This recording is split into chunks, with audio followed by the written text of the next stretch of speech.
The ravens came before the body did.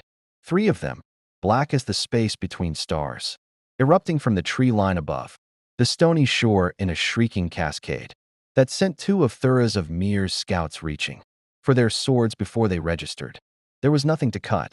The birds wheeled once against a sky the color of a bruise and then scattered north, south, and silent, as though whatever they had witnessed on the shoreline below had been enough to unhinge even animal indifference.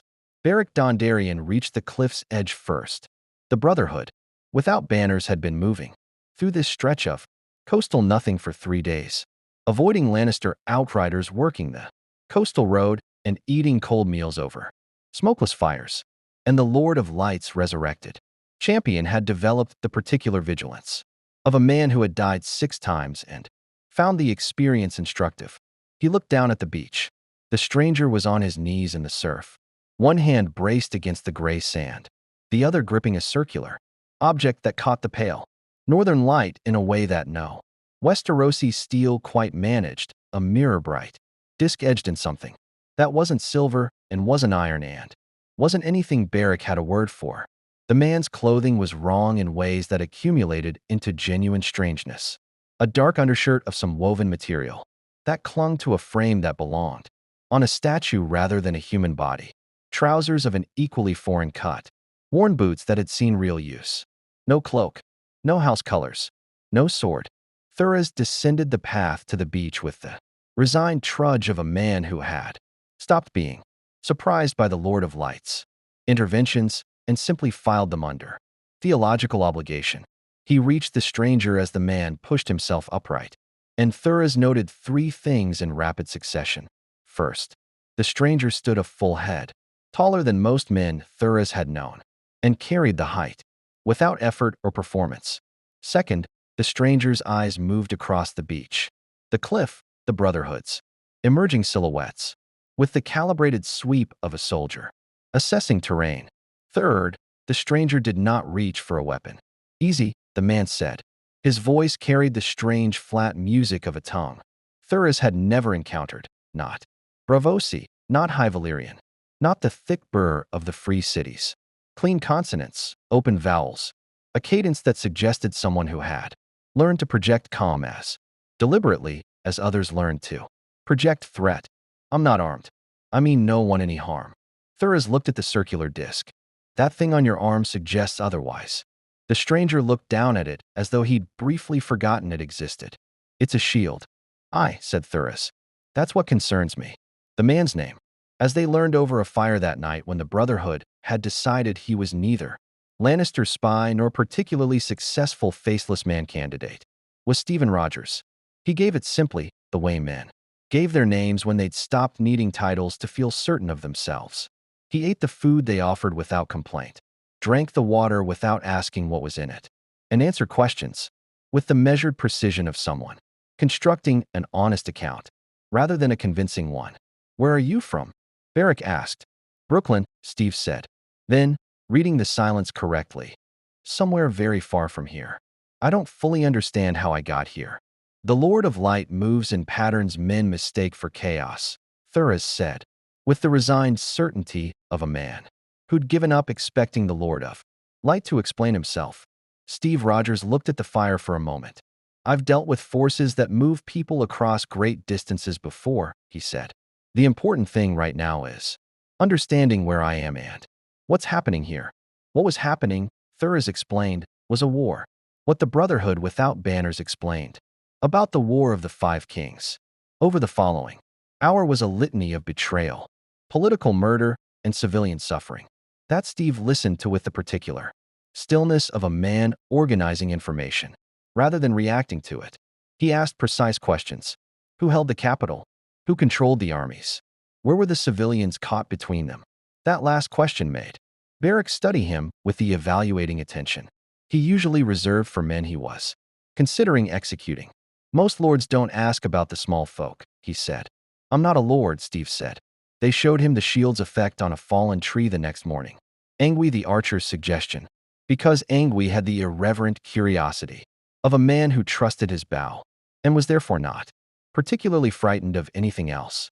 Steve threw it with a motion so economical it looked effortless, and the disc left the fallen trunk in two, clean halves before returning to his hand as though it remembered where it lived.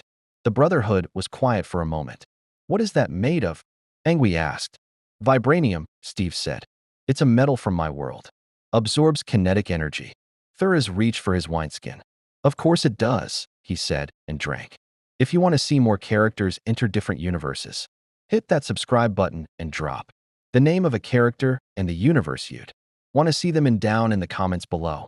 All men must die, but legends endure.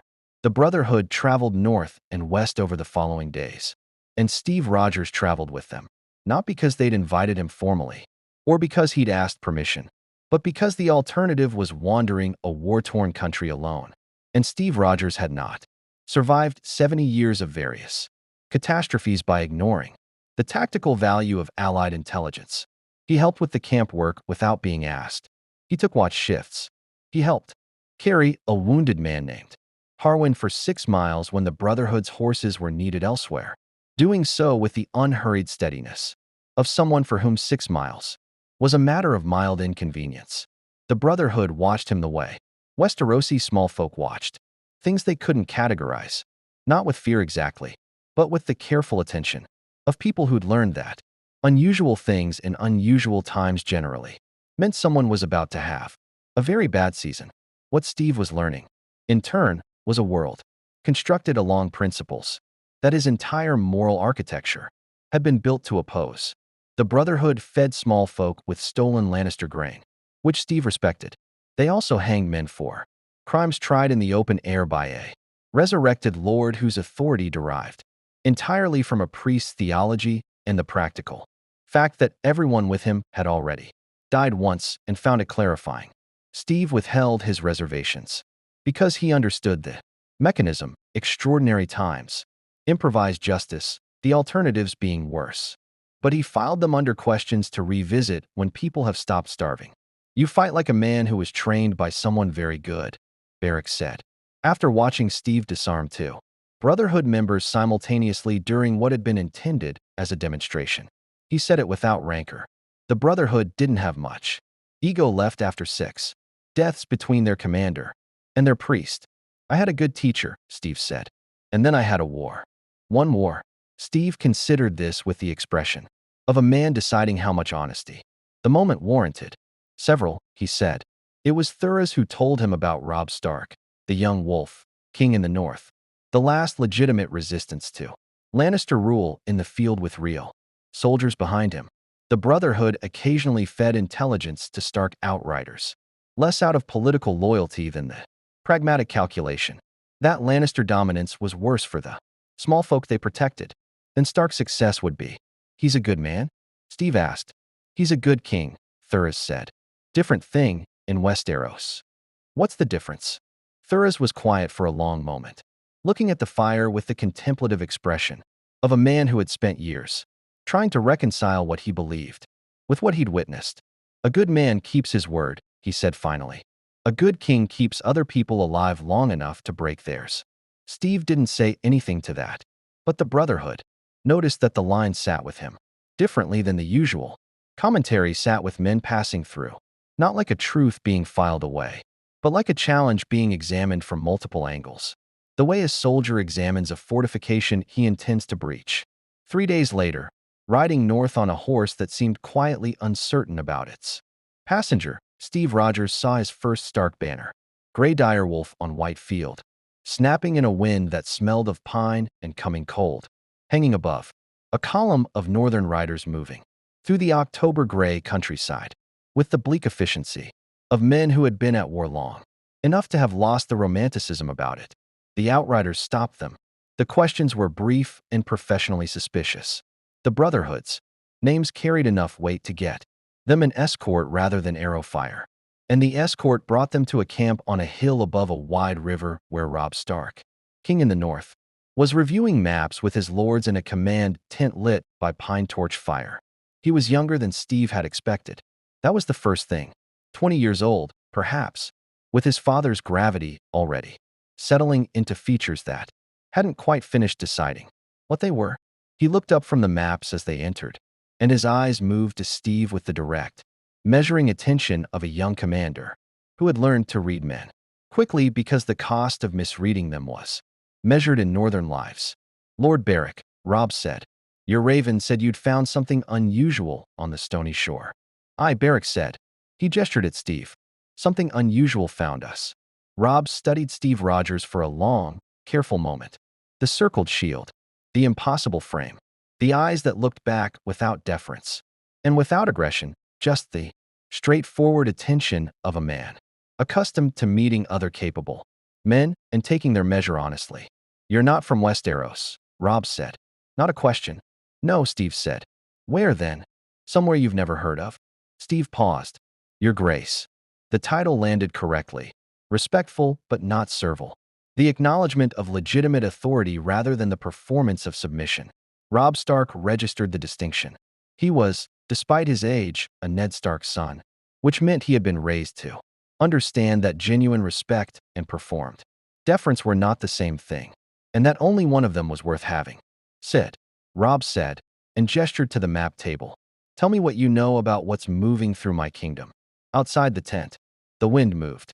Through the pine trees with a sound like something vast turning over in its sleep. And the direwolf banner snapped hard once against the cold northern sky. Steve Rogers looked at the maps of a world he didn't know and began to do what he had always done. Figure out where the fight was in position. Himself between it and the people it would destroy. Somewhere south, in a castle that smelled of tallow candles and old ambition. A raven had already left. Lannister hands carrying a description of an impossible stranger on the stony shore. It would be 3 days reaching King's Landing. It would be enough time. Barely. Robb Stark had inherited his father's silences. Ned Stark had been famous for them in the north. The long, considered quiet. Before judgment. The pause that separated reaction from decision. The stillness that lesser men mistook for slowness and paid for accordingly. Robb had the same quality, refined by a year of war into something sharper and more deliberate.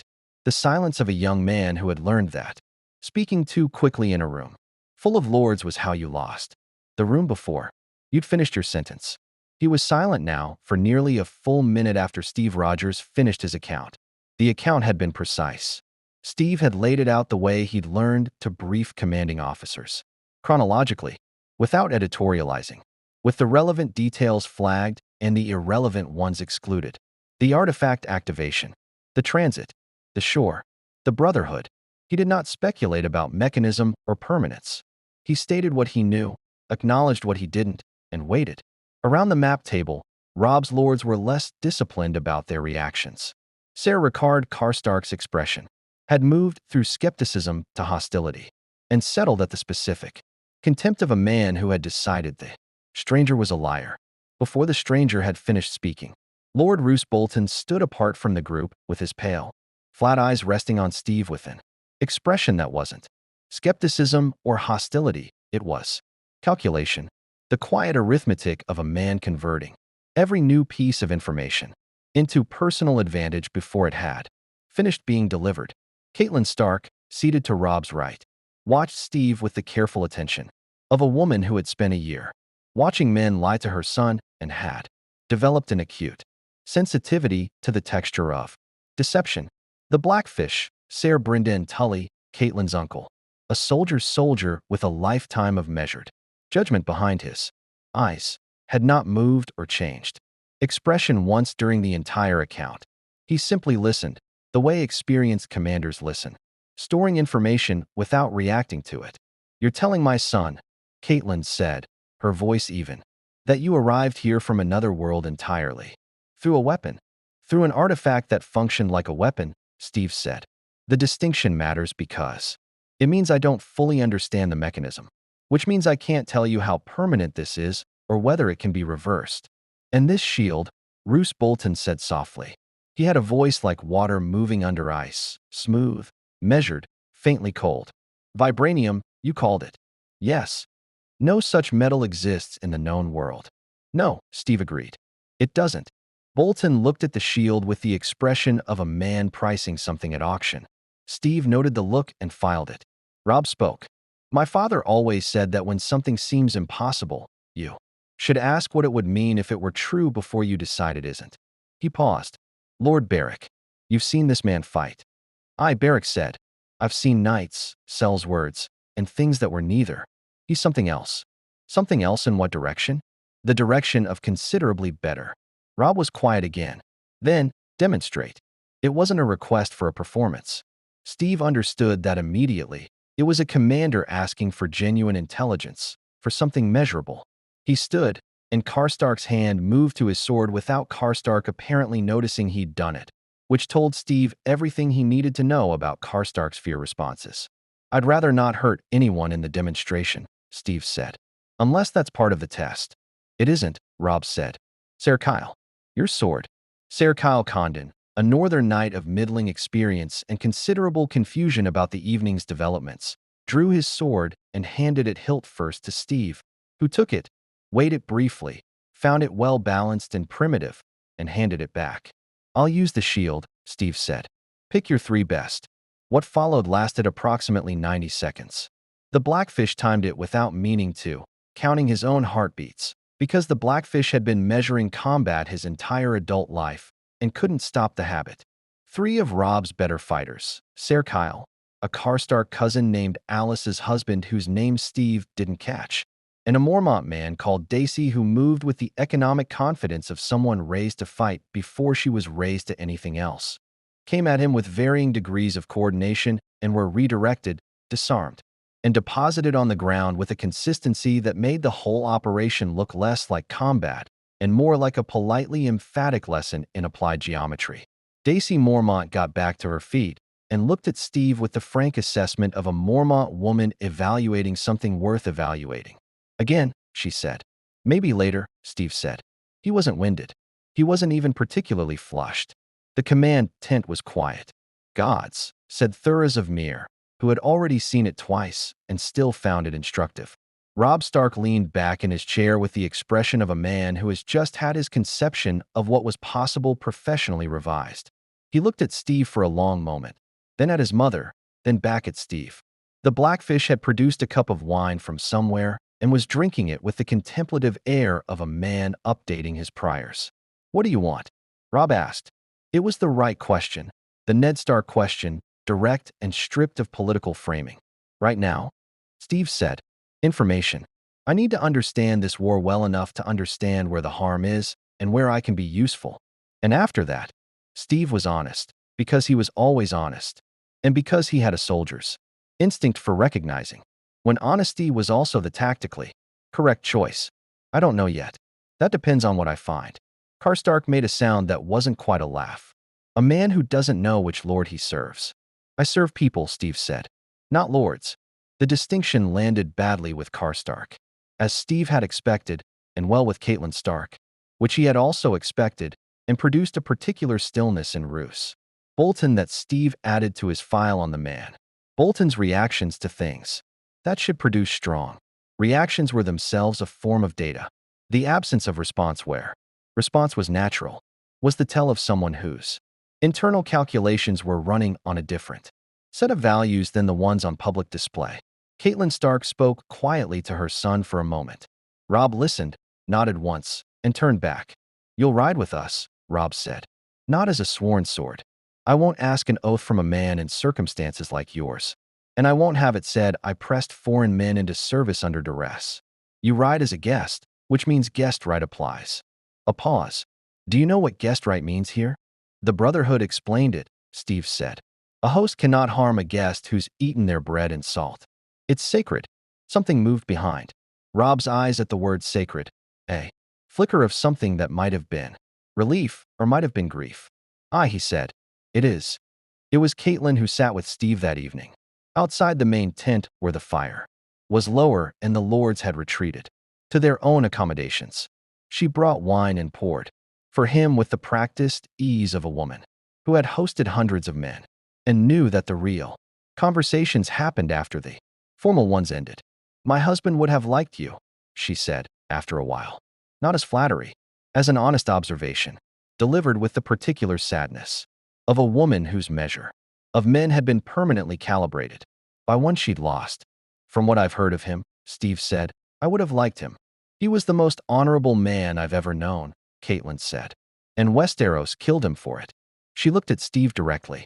You should understand that. Before you decide to ride with my son any further. I understand it, Steve said. Do you? She wasn't challenging him. She was asking with genuine, tired curiosity. Where you come from? Does honor get men killed? Steve thought of Bucky. He thought of the ice.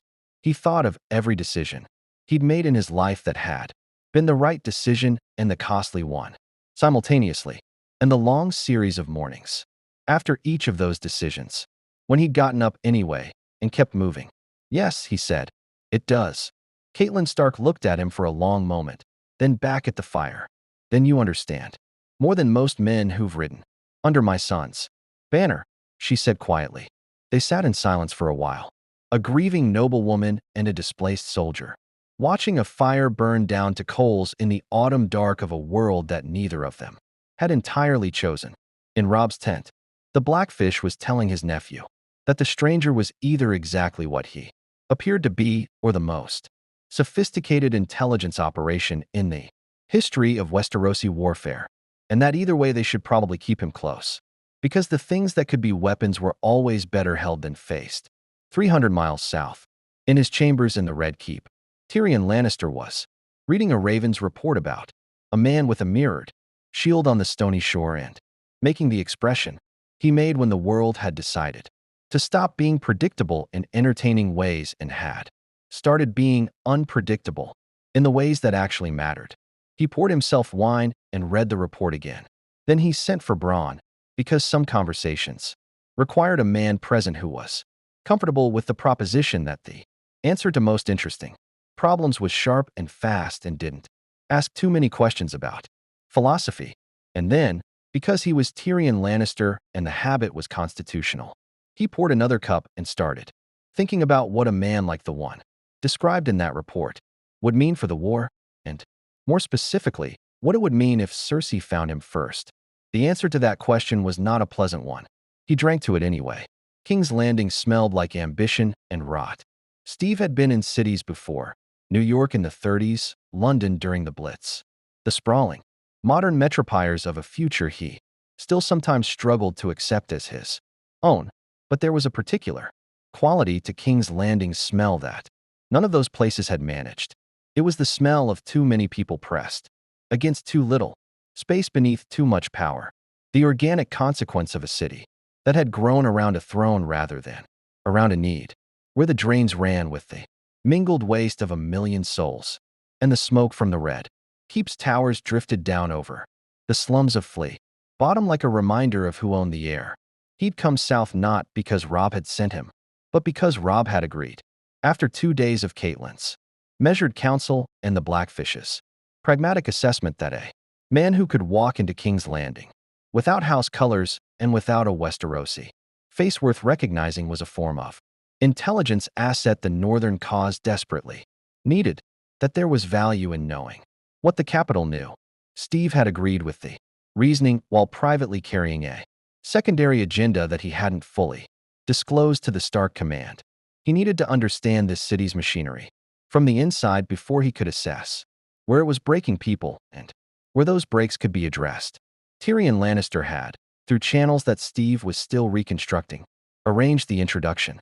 The method had been characteristically oblique, a merchant contact in a village 3 days south of Robb's camp, a message written in a cipher that the Brotherhood had helped decode, an invitation framed as a commercial inquiry about northern wool markets that contained, embedded in its third paragraph, a set of instructions that led to a specific inn in a specific alley in the city's third ring. Steve had followed the instructions with the professional appreciation of someone who recognized competence when it was pointed at him. The inn was called the Broken Anvil. Tyrion was already there when Steve arrived, seated at a corner table with Bronn standing at his shoulder like a particularly sardonic piece of furniture, and a cup of wine that was clearly not his first held in both hands with the tender care of a man treating something valuable. Tyrion looked up at Steve with the quick, comprehensive assessment of a man who had survived his entire life by reading rooms faster than the rooms could read him. The assessment took perhaps 4 seconds. Then Tyrion smiled. Not the performance smile he deployed at court, but the genuine one that reached his mismatched eyes and suggested real, intellectual pleasure. Well, Tyrion said, the ravens did not do you justice. I'm told ravens rarely do, Steve said, and sat. Bronn looked at Steve the way experienced fighters looked at other fighters they just clocked as dangerous, not with fear, but with the specific recalibration of a man quietly updating his professional insurance policy. He said nothing and moved nothing, but Steve noted that his weight shifted fractionally onto his back foot, which was the unconscious adjustment of a swordsman, giving himself an extra half-second of reaction time. Smart, Steve thought, and filed that away under useful. You've come from Robb Stark's camp, Tyrion said. Don't bother denying it. I have good sources and your route was not, if you'll forgive me, particularly subtle. The northern roads have watchers, and watchers talk when someone matching your description passes through. He tilted his head. Also, the shield is memorable. I've noticed that, Steve said. I imagine you've noticed a great deal, Tyrion said. You strike me as a man who notices things. It's a rare quality in people built the way you're built. Usually they rely on the architecture to do their work for them. He drank. I, by contrast, have had to notice everything my entire life. As the architecture was singularly unhelpful, he said it without bitterness, which was more disturbing than bitterness would have been. Tell me what you want from King's Landing. Information, Steve said. Same thing I told Robb Stark. And what will you do with it? Depends what it is. Tyrion studied him over the cup's rim. Most men who come to me with that answer are lying, he said. They have a specific objective they're not disclosing, and the vagueness is a negotiating position. He paused. You're not lying, which is either very honest or very sophisticated. I'm honest, Steve said. Catastrophically so, from what I hear. The Brotherhood found you and immediately concluded. You were harmless because you said so, and then demonstrated it by helping carry a wounded man for 6 miles. Tyrion set his cup down with a small, precise movement. In King's Landing, that behavior pattern is called a liability. In King's Landing, Steve said, what behavior pattern isn't? Tyrion laughed, a genuine one, short and surprised. Bronn's mouth moved, in what might technically have qualified as a smile under sufficiently charitable lighting conditions. Fair, Tyrion said. Very fair. He leaned forward. Here is what I will tell you about this city, Stephen Rogers, and you will listen carefully because it is the most important orientation a man can receive before walking into the Red Keep's social ecosystem. He folded his hands. Everyone in this city wants something. Everyone in this city is afraid of something. These two facts are the entire engine of every political relationship, from the Iron Throne down to the lowest stable boy who reports to someone who reports to someone who reports to Varys. He paused to let that settle. The question is never what does this person want. The question is what are they afraid of losing? That is where the leverage lives. Steve looked at Tyrion for a long moment. What are you afraid of losing? Tyrion was quiet for exactly 1 second, which, Steve had already learned, was Tyrion's tell for genuine surprise successfully suppressed. My mind, he said. Everything else has already been taken at various points. And what do you want? Another fractional pause. For the realm to survive its rulers long enough. To find a better one. He picked up his cup again. It is, I grant you, an ambitious agenda. The city outside was its own education. Tyrion had arranged, through Bronn and through the labyrinthine network of minor merchants, servants, and minor functionaries that constituted the hands in formal intelligence operation.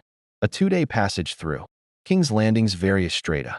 Not the Red Keep itself, not yet, but the city's working body. The street of steel where smiths worked dawn to dark filling Lannister contracts. Flea Bottom where the poverty had the particular texture of poverty maintained by policy, rather than accident. The docks were associated.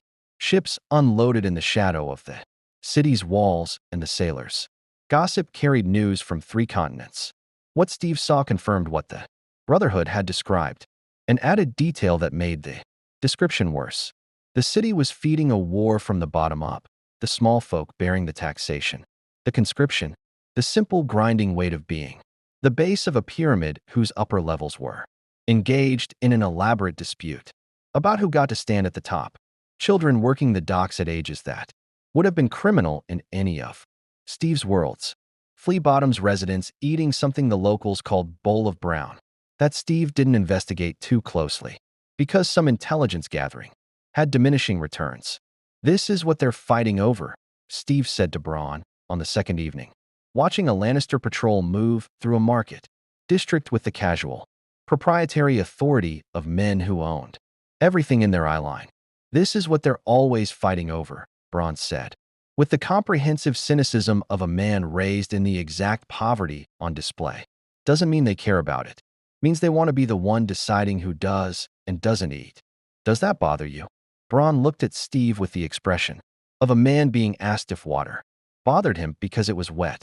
I was born in it, he said. Bothering about it's a luxury for people who weren't. It was Varys who found Steve on the second evening, which was itself a demonstration of capability. Steve had been careful, had taken routes that precluded easy surveillance, and Varys had still managed to materialize at the end of an alley in the Blackwater district with the serene inevitability of a man who existed slightly outside the normal parameters of being located. He was soft-featured, powdered, and dressed in robes the color of a bruise, and he looked at Steve with the warm, weightless smile of a man who had decided to present himself as unthreatening because he was secure enough in his actual threat level to find the performance amusing. Stephen Rogers, Varys said, or Captain, I understand, though I confess the rank structure of your homelands military remains somewhat opaque to my little birds. His voice was the particular instrument of a man who had learned to weaponize pleasantness. Walk with me. I find the evenings in this district quite agreeable, and I have things to tell you that you'll want to hear. Steve walked with him because refusing information from a man whose entire value was information was the intelligence equivalent of throwing away a map, and because he wanted to understand what Varys was, what he actually was, underneath the powder and the pleasantness. You serve the realm, Steve said after a moment. He'd heard Tyrion's assessment. I serve the realm, Varys agreed, though I find most people hear that and understand it to mean I serve whoever currently sits the throne. These are not the same thing. He glanced sideways, with eyes that were professionally warm and actually ancient.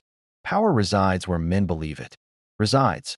It is a trick, a shadow on the wall, and a very small man can cast a very large shadow. He paused.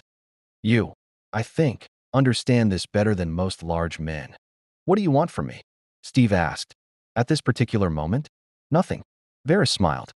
At this particular moment, I want you to understand something about this city before Cersei Lannister becomes aware of your presence in it, which will happen within. He tilted his head with the expression of a man consulting an internal schedule, approximately one more day. He stopped walking and turned to face Steve with an expression that had shed the warmth entirely, leaving something clear and cold and very serious underneath. The Queen Regent will want to own you, he said. Or failing that, to eliminate you. There will be no middle position, no negotiated arrangement, no comfortable ambiguity. She will see in you either a weapon or a threat, and she will move on that assessment with the speed and totality that characterizes everything she does. Steve held his gaze. And you're warning me because weapons in Cersei Lannister's hands tend to end up pointed at the wrong things, Varys said simply. He smoothed his robes. And because the realm needs you pointed at the right ones. A pause. I trust you can determine which are which. He left before Steve could ask the follow-up, which was either the affectation of a man who enjoyed dramatic exits or the tactic of a man who understood that information landed harder when you didn't stay to answer questions about it. Steve stood in the alley for a moment, in the dark and the distant torch smoke, and the smell of a city, digesting its own politics, and thought about what Varys had said. Then he thought about what Tyrion had said. Then he thought about Catelyn Stark telling him that honor got men killed in this world, and the look on her face when she said it, which was not the look of someone stating an abstract principle, but the look of someone describing a burial. In the red keep above, behind windows that flickered with candlelight, a shadow moved past, glass with the deliberate quality of someone reviewing information just received. Cersei Lannister had excellent sources of her own, and Varys had been precisely right about the timeline. One day, Steve thought, looking up at the keep's silhouette against the night sky. He had one day before the Queen Regent decided what he was. He walked back toward the broken anvil through streets that smelled of tallow and ambition, already deciding how to use it. The spider and the mockingbird never worked together. That was the first thing Tyrion had told Steve over breakfast at the broken anvil on the morning of the third day, delivered with the measured urgency of a man briefing someone who was about to walk into a building he knew was structurally compromised. Varys and Littlefinger operated in the same city, served on the same small council, and moved through the same political ecosystem with the practiced awareness of two apex predators who had achieved a stable equilibrium, primarily by understanding that direct conflict between them would be mutually destructive. They were not allies. They were not enemies. They were two men playing entirely different games on the same board. And the board was King's Landing, and the pieces were people. Varys wants the realm stable, Tyrion said, tearing bread with the focused attention of a man who treated breakfast as the day's most reliable pleasure. He has a candidate in mind for the throne.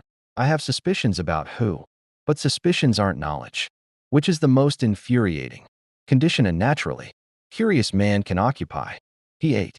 Littlefinger wants chaos.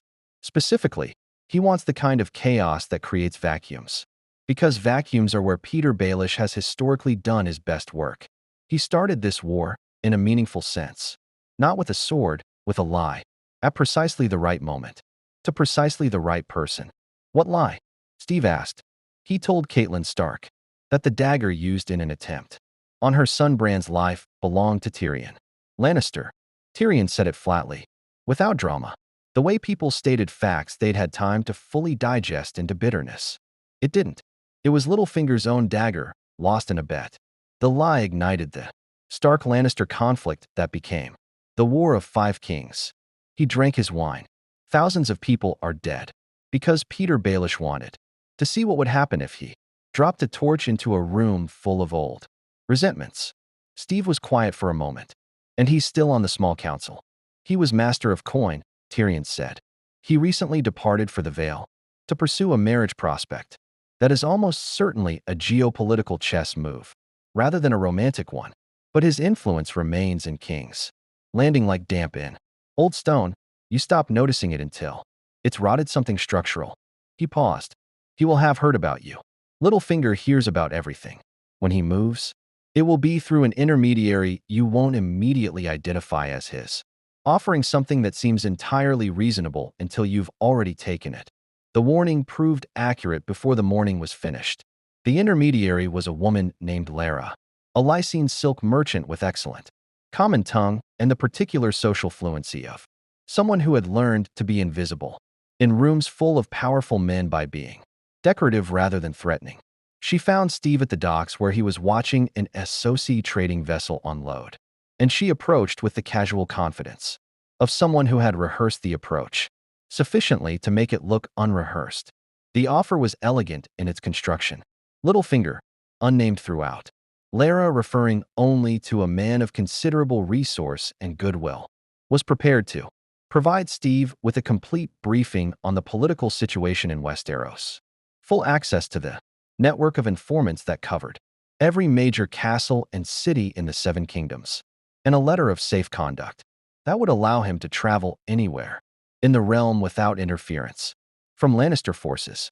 In exchange, Steve would present himself to the small council as an independent military consultant, available for contract, unaffiliated with any great house. It was, Steve noted, a masterpiece of packaging. The offer was real. Littlefinger's network was genuine. The safe conduct would be genuine. The briefing would be accurate. The poison was in the positioning. Independent military consultant unaffiliated with any great house meant, in practical terms, available to whoever currently controlled the small council, which was Cersei, which meant the offer was, at its operational core, a mechanism for delivering Steve Rogers into Lannister service while allowing all parties to pretend otherwise. Tell your employer, Steve said, that I appreciate the clarity of the offer and that I understand exactly what it is. Lara's expression didn't change, which was itself information. She was too professional to react to the refusal, which meant she'd been briefed to expect it. He anticipated that response, she said. He asked me to tell you that independent men in Westeros have very short lifespans, and that the difference between a man with powerful friends and a man without them is usually measured in the interval between drawing a sword and receiving an arrow from a direction you weren't watching. He's right about that, Steve said. Tell him I've operated without powerful friends before. Tell him I found it clarifying. He walked back toward the inn through streets that felt marginally more surveilled than they had 20 minutes ago, which was probably not his imagination. Cersei Lannister received him that afternoon. The summons had come through official channels. A Lannister household knight at the broken anvil's door, armored in crimson and gold, delivering a formal written invitation to attend the Queen Regent at her convenience. Where at her convenience meant within the next 2 hours, and the word invitation was doing very heavy diplomatic work to avoid being the word command. Steve had gone because refusing would have been information he wasn't ready to give, and because he wanted to see her directly. The receiving room she'd chosen was not the throne room. That would have been too overt, too much the declaration of a position she hadn't yet formally established. It was a smaller chamber in the keep's residential wing, furnished with the specific opulence of someone who had grown up around power and was therefore neither impressed by it nor willing to live without it. A window looked out over the bay. 2 Kingsguards stood at the door. A fire burned despite the room not being cold. Cersei was standing when he entered, which was a choice. Sitting would have implied she was receiving him on her throne, which she didn't have one in this room, or that she was at her ease, which she wasn't. Standing said, I'm evaluating you before I decide how to position myself relative to you. It was, Steve recognized, exactly what he would have done. She was beautiful in the way that very dangerous things were sometimes beautiful. Completely, architecturally, with a quality that drew the eye and held it, while the other faculties tried to catch up to the information the eye wasn't processing because it was too busy noticing the beauty. She looked at Steve with green eyes that were simultaneously warm and completely without warmth, the emotional equivalent of a fire in a room with no exit. Stephen Rogers, she said. His name in her mouth sounded like something being picked up and weighed. You've been in my city for 3 days. I have, Steve said. You've met my brother. A pause. The useful one. Tyrion's been generous with his time, Steve said. Something moved in Cersei's expression, not offense exactly, but the specific flicker of a person recalibrating in response to information. She'd expected, Steve guessed, either performance deference or overt hostility. And he'd given her neither. He'd given her honest acknowledgement, which was a register she encountered rarely enough, that she wasn't immediately certain how to hold it. Sit, she said, not the warm invitation of a host, the measured concession of a woman deciding how much of a discussion this warranted.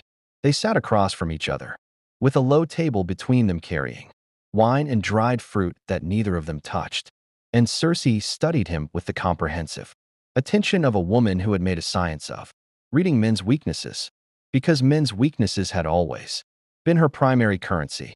What do you want? She asked. I've been asked that a great deal since I arrived, Steve said. Because it's the only question that matters, Cersei said. Every man who sits where you're sitting wants something. Power, usually, dressed in the language of principle.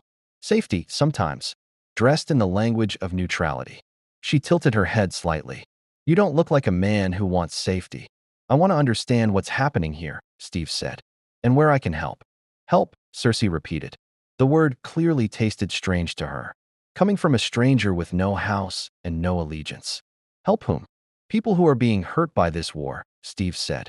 Specifically the ones who didn't choose it and can't stop it. The silence that followed had a specific texture, the silence of a very intelligent person revising their initial assessment of another person against their will. Cersei Lannister had built her entire political methodology on the premise that everyone was ultimately motivated by self-interest dressed in altruistic language. And Steve Rogers had just delivered a statement that either confirmed the premise completely or violated it entirely. And she couldn't immediately determine which. That is either the most honest thing anyone has said in this room in years, she said carefully, or the most sophisticated lie. You'll figure out which one eventually, Steve said. Her eyes narrowed fractionally. Not anger, Something more interesting. The specific expression of a person who has been handled competently and is trying to decide whether to be annoyed or impressed by it. What does Robb Stark want with you? He doesn't have me, Steve said. I'm a guest. Guest right, Cersei said, and her voice had gone flat and careful around the words. The way fingers went careful around something that had burned them before. How very northern of him. It seemed to matter to him, Steve said. The sanctity of it.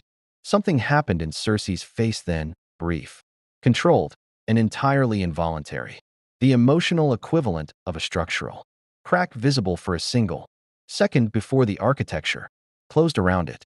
She reached for her wine and drank with the precise timing of a woman using a familiar action to buy herself a moment. Steve had done enough interrogations to know what that flicker meant. Somewhere in the conversation about guest right, he'd touched something real, something that wasn't political. Calculation, something that was older and more personal and considerably more raw. He didn't push it. He filed it and waited. I will be honest with you, Cersei said after a moment, in the tone of someone choosing honesty as a tactic rather than a principle. My son sits the Iron Throne. I intend for him to keep it.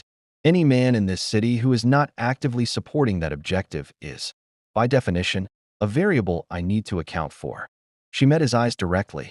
I would prefer to account for you as an asset. And if I'm not? Steve asked. Then I account for you differently, Cersei said.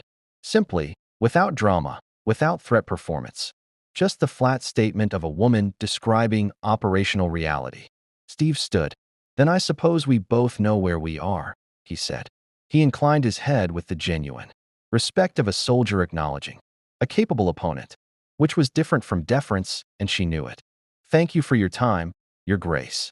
He left her sitting by the fire in a room that suddenly felt smaller, and walked through the Red Keep's corridors with the Kingsguard's eyes on his back, and the specific sensation of someone carrying information that had a shelf life. He had hours, maybe less, before Cersei's accounting began. In the corridor outside the Tower of the Hand, Bronn fell into step beside him from a doorway without explanation, which meant Tyrion had anticipated the timeline accurately and had deployed his most pragmatic asset accordingly. How'd it go? Bronn asked, in the tone of a man who already knew but was being professionally polite about pretending otherwise. About how I expected, Steve said. She decide what you are yet? Steve thought about Cersei's eyes in that last moment, the calculation behind the green, the machinery running beneath the beauty, and underneath both, in that single unguarded second, something that looked less like ruthlessness and more like someone who had decided a very long time ago that the world would hurt her before she let it. She's deciding, he said. Aye, Bronn said. You've got maybe until morning before she finishes. He paused. We leaving tonight? Steve looked up at the Red Keep's walls, at the banners snapping in the cold salt wind, at the city laid out below them like a problem that didn't have a clean solution. Yes, he said. Tonight. Behind them, in her chamber, Cersei Lannister had already called for Qyburn. The road north smelled of rain and something older. They left King's Landing 3 hours before dawn. Steve and Bronn moving through the city's sleeping outer rings on horses. Tyrion had arranged with the particular logistical efficiency of a man who kept contingency plans the way other men kept wine in quantity, properly stored, available for the right emergency. The gates were managed by a captain of the city, watch who owed Tyrion a debt, of the kind that wasn't discussed in polite company but was honored with absolute reliability. And they passed through into the dark countryside beyond the walls without incident and without record. Bronn rode with the relaxed competence of a man who had spent his entire adult life leaving places under circumstances that didn't invite lingering. He asked no questions about destination and offered no commentary on urgency. He simply rode, and Steve rode beside him, and the city's torchlight faded behind them into the pre-dawn, dark like a wound closing. You're not coming all the way north, Steve said, after an hour. No, Bronn agreed. Tyrion's paying me to see you clear of the city's outrider range. After that you're on your own initiative, which is apparently considerable. He paused. Also, I don't do north of the neck if I can help it. Too cold, too principled, not enough coin circulation. Principled is a problem? Principled men make unpredictable decisions, Bronn said. Unpredictable. Decisions get people standing next to. Principled men killed. He glanced sideways. Present company's principles noted and professionally accounted for. Steve almost smiled. Tyrion picked well. Tyrion always picks well, Bronn said, without particular pride. The way a craftsman acknowledged the quality of their tools. It's his one reliable talent in a world that's tried very hard to convince him he hasn't got any. They parted at a crossroads an hour south of the God's Eye Lake. Bronn peeling west toward a life that Steve suspected involved fewer moral complications and considerably more gold. And Steve turning north, on a road that wound through country that was transitioning from the Riverlands, agricultural flatness into the rougher, more honest terrain of the northern approaches. The trees grew taller and further apart. The air acquired an edge. The sky, when dawn finally arrived, was the particular gray of a season that had made its intentions clear and was simply waiting for the calendar to catch up. He was 2 days north of the crossroads, moving through the Riverlands toward where Robb's camp had been when he'd left it. When he found the village, it had been a village. The distinction mattered because it was no longer functioning as one. 3 dozen homes of the modest, practical construction of small folk who built for utility rather than aesthetics. Most of them burned to varying degrees of completeness. The remainder, standing in the shell-shocked stillness of structures that had survived an event their residents hadn't. Except that the village's center had been burned with specific thoroughness, the kind that suggested intent rather than accident. The well had something in it that Steve identified from 20 yards and didn't approach more closely. There were survivors. A woman named Mila, perhaps 40, who had the particular composure of someone in shock being held together by the immediate responsibility of the children gathered around her, 4 of them, ranging from perhaps 6 to perhaps 12, none of them speaking.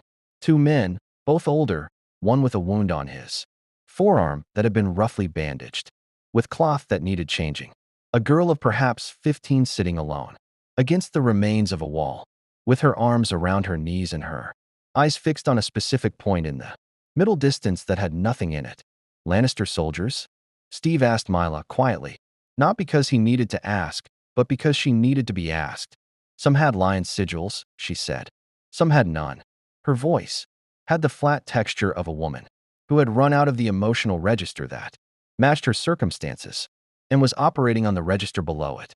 They came 2 days ago. They took the food stores and the horses and she stopped. Started again. They took what they wanted. Steve spent 2 hours at the village. He changed the wounded man's bandage using material from a kit he'd assembled from a king's Landing apothecary at Bronn's suggestion. He found the village's secondary food cache, small folk. He'd learned from the Brotherhood. Always had a secondary cache, buried or hidden, because small folk had been doing this long enough to know that soldiers always took the visible stores. He helped clear debris from 2 of the less damaged structures to create serviceable shelter. He spoke to each of the children briefly, not about what had happened, but about practical immediate things, where the nearest intact village was, how far, what the road was like. The 15-year-old girl didn't speak to him. He didn't push it. He sat near her for a while, at a respectful distance, and said nothing, and after a time she looked at him with eyes that were simultaneously too old and too young for her face. "Are you a knight?" she asked. "No," Steve said. "Knights didn't help either," she said. Not as an accusation, as information, delivered with the exhausted precision of someone updating a worldview that had already been substantially revised by recent events.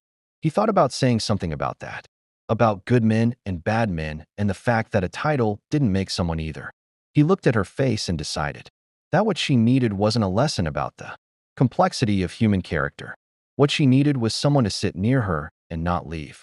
So he sat near her and didn't leave.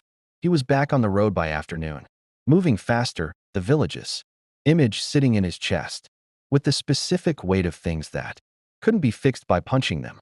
He'd seen this before, the Blitz's aftermath, the liberated towns in France and Italy, the specific human wreckage left by armies that had stopped thinking of themselves as moving through a country inhabited by people and had started thinking of themselves as moving through a country inhabited by resources and obstacles.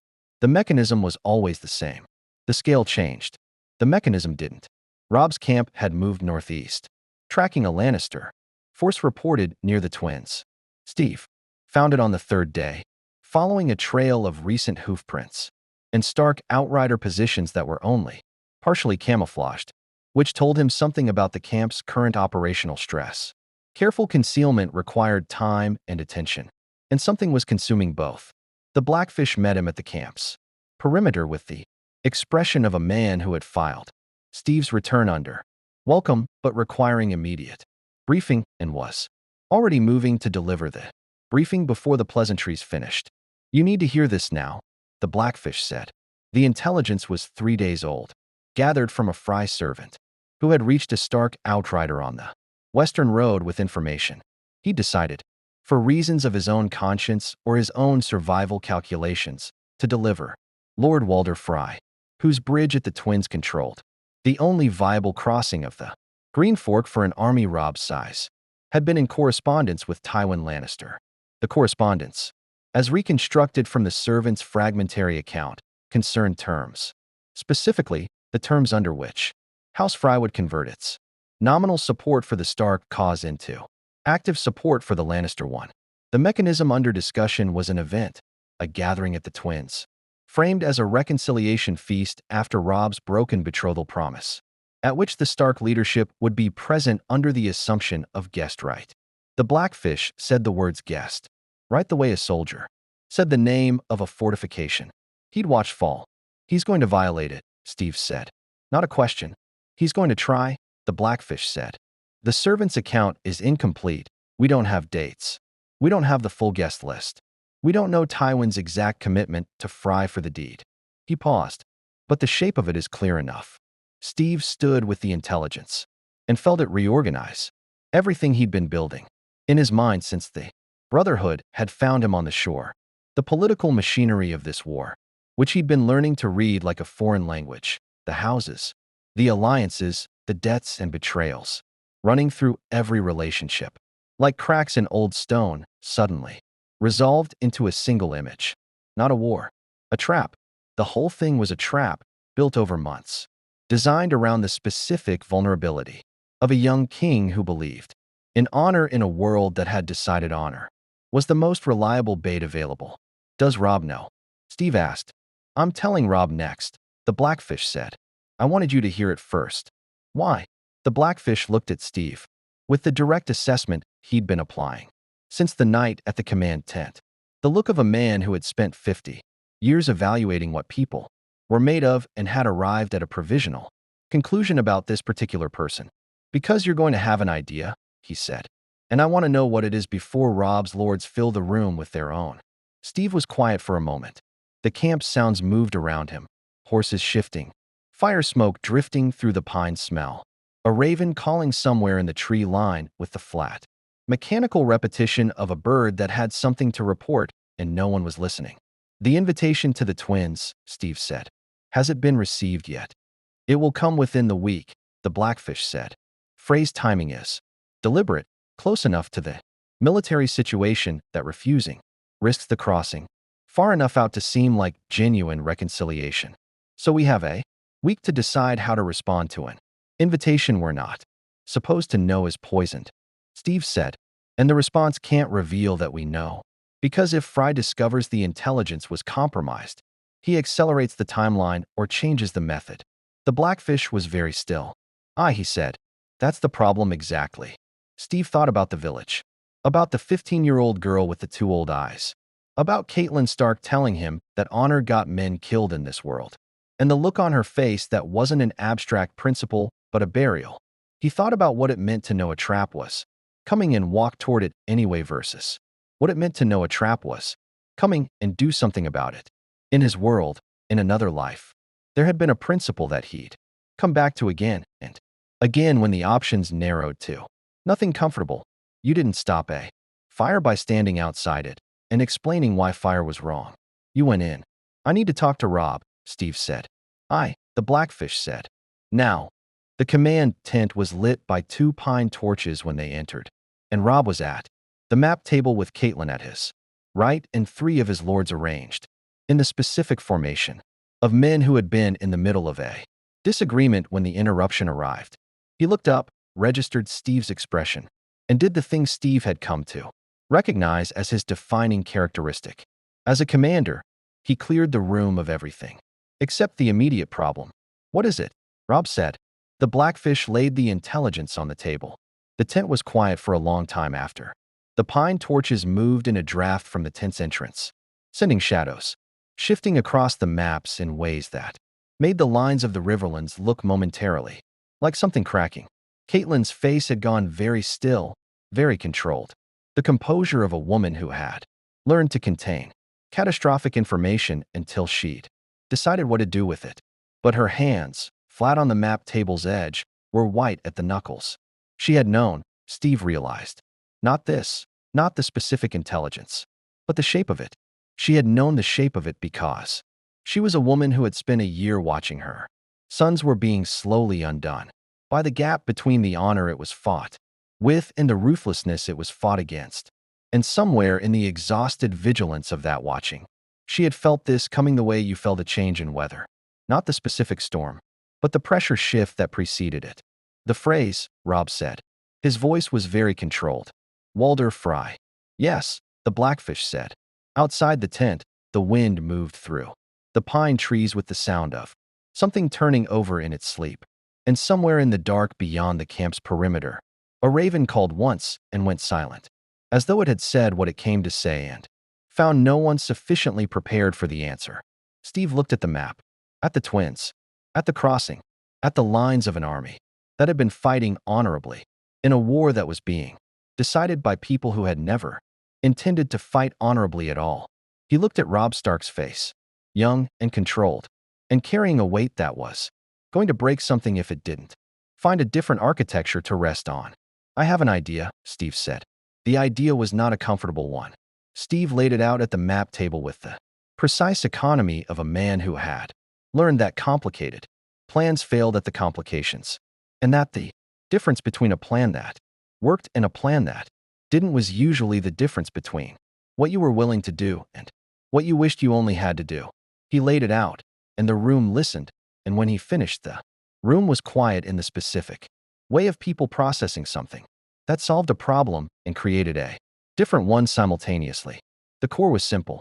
Rob would accept the invitation to the twins. The Stark host would ride for the crossing, as though the intelligence had never been received, as though the reconciliation feast was exactly what it appeared to be. The deception had to be total, no change in correspondence tone, no alteration in the march's pace, nothing that reached Frey's ears or Lannister eyes that suggested the trap had been identified.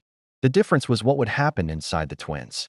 Steve would enter the castle ahead of the main party, not as part of the Stark delegation, but as a traveling merchant, a cover that Tyrion's network could support with documentation that would survive cursory Fry scrutiny. He would be inside the walls before the feast began. He would locate the Lannister operatives, coordinating the attack. Because there would be operatives, there always were, and he would remove them from the equation before the wine was poured. "Remove," said Lord Rickard Karstark, who had been listening with the hostility of a man whose objections to Steve had evolved from skepticism about his origins to resentment of his competence. "You mean kill." "I mean neutralize," Steve said. "Killing is a last resort." "This is war," Karstark said. "Last resorts are the currency." Killing Lannister operatives inside the twins before the feast starts tells Fry that his plan is compromised, Steve said, with the patience of someone explaining something to a person whose objection he respected even while disagreeing with it. It changes his calculation. He may accelerate, he may abort, he may send a raven to Tywin that changes the entire strategic situation in ways we can't predict. He looked at Karstark directly. Neutralize means contained, quiet, and reversible. It keeps the variables controlled. Karstark's expression suggested he found this distinction overly philosophical for a war council, but he subsided, which Steve had learned to recognize as the Karstark version of concession. Caitlin had been listening, with the particular attention of a woman who was evaluating not just the plan, but the man making it, measuring the distance between what he was proposing and what it would cost him to do it. "You'd be alone inside a castle preparing a massacre," she said. with no Stark soldiers within the walls until the feast begins. Yes, Steve said. And if something goes wrong before the feast, then the Stark delegation doesn't enter, Steve said. That's the contingency. If I'm not at the gate when Robb arrives, the party turns back. He looked at Robb. Non-negotiable. Robb held his gaze for a moment, with the evaluating attention he'd applied since the first night, measuring something. You'd die, he said. Not dramatically, just stating the arithmetic. Maybe, Steve said, but your army would be alive. A pause. And I've had worse odds. The room processed this. The Blackfish was looking at the map with the expression of a man running tactical calculations, his finger tracing the approaches to the twins with the habitual precision of someone who had been doing this for 40 years and still found the process clarifying.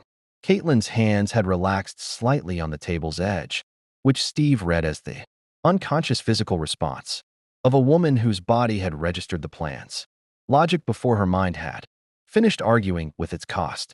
Robb was quiet for a long moment. Then, there's a part of this plan you haven't said. Steve looked at him. The phrase, Robb said. Walder Frey, his sons, the ones who agreed to this. He held Steve's gaze with the particular directness of a young king who had learned that the questions leaders didn't ask were the ones that destroyed them. What happens to them? The tent was very still. Steve had thought about this. He'd thought about it since the Blackfish had laid the intelligence on the table, through the evening and the cold night that followed, working through the angles with the systematic thoroughness of someone who'd been trained to think 3 consequences ahead of every action. He'd thought about what justice looked like in a world without the institutions justice required to function. He'd thought about what you did with a man who had agreed to violate the most sacred law his culture possessed in exchange for Lannister gold. Walder Frey faces judgment, Steve said. Public, documented, before witnesses who can carry the account to every corner of the 7 kingdoms. He paused. Not execution, judgment. There's a difference. In Westeros, Karstark said, not always. There should be, Steve said, and said it without heat, without performance, with the flat conviction of a man stating a principle he'd paid for and wasn't prepared to discount. Karstark opened his mouth. Robb raised his hand, and Karstark closed it, which told Steve something important about the dynamics of Robb's command, that the young wolf's authority was genuine, not performed, and that his lords knew the difference between a request and a command even when they wore the same face. We ride for the twins in 4 days, Robb said. Prepare what you need. The twins rose from the Green Forks banks like a statement of purpose. 2 squat, massive towers connected by a bridge. That was the only crossing for 100 miles in either direction. The architectural embodiment of strategic leverage dressed as hospitality. Steve had studied the approaches for 2 days before the Stark host moved, working from the Blackfish's detailed knowledge of the castle's layout and from a Brotherhood contact who had passed through the twins 6 months earlier and had the specific observational memory of someone accustomed to noting exits. He entered 3 hours before the Stark host's arrival, in a wool merchant's cart with documentation in a name that Tyrion's network had backstopped, with actual wool records in Lannisport, wearing clothes that were unremarkable, and carrying nothing visible that wasn't consistent with a merchant's reasonable self-protection.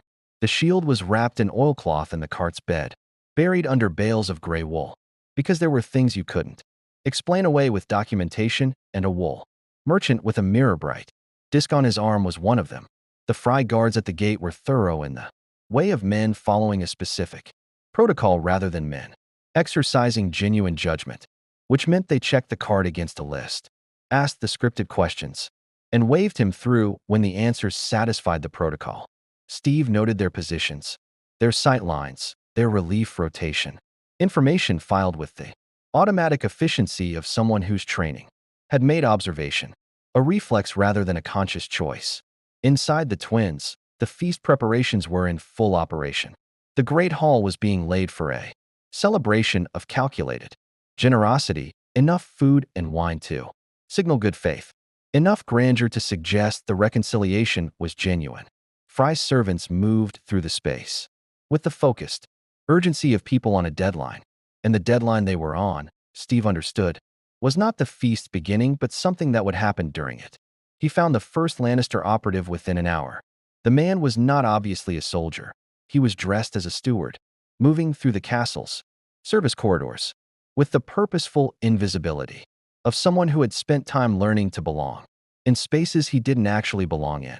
Steve identified him by three things.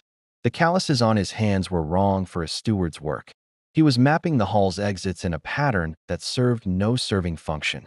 And when he passed two genuine fry servants deep in conversation, his eyes moved to them with the brief, evaluating attention of someone assessing witnesses rather than colleagues.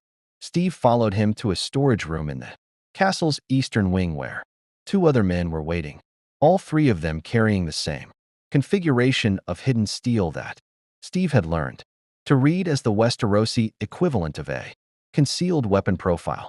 They were reviewing something in low voices that stopped when Steve opened the door. The conversation that followed was brief and unpleasant in the specific way of conversations where one participant had significantly more physical capability than the other three combined in all. Parties understood this within the first 10 seconds. Steve was not gentle, because gentle took time, and time was the resource he had least of. But he was precise, controlled, application of overwhelming force directed at incapacitation rather than injury, the kind of efficiency that came from understanding human anatomy well enough to know exactly where to apply pressure to produce unconsciousness without producing damage. He secured them with rope from the storage room's own supplies. He checked their pockets and found, among other things, a folded piece of paper with a list of names, Stark names, ranked in order of what he recognized as tactical priority, with specific positions marked against each name indicating assigned killers.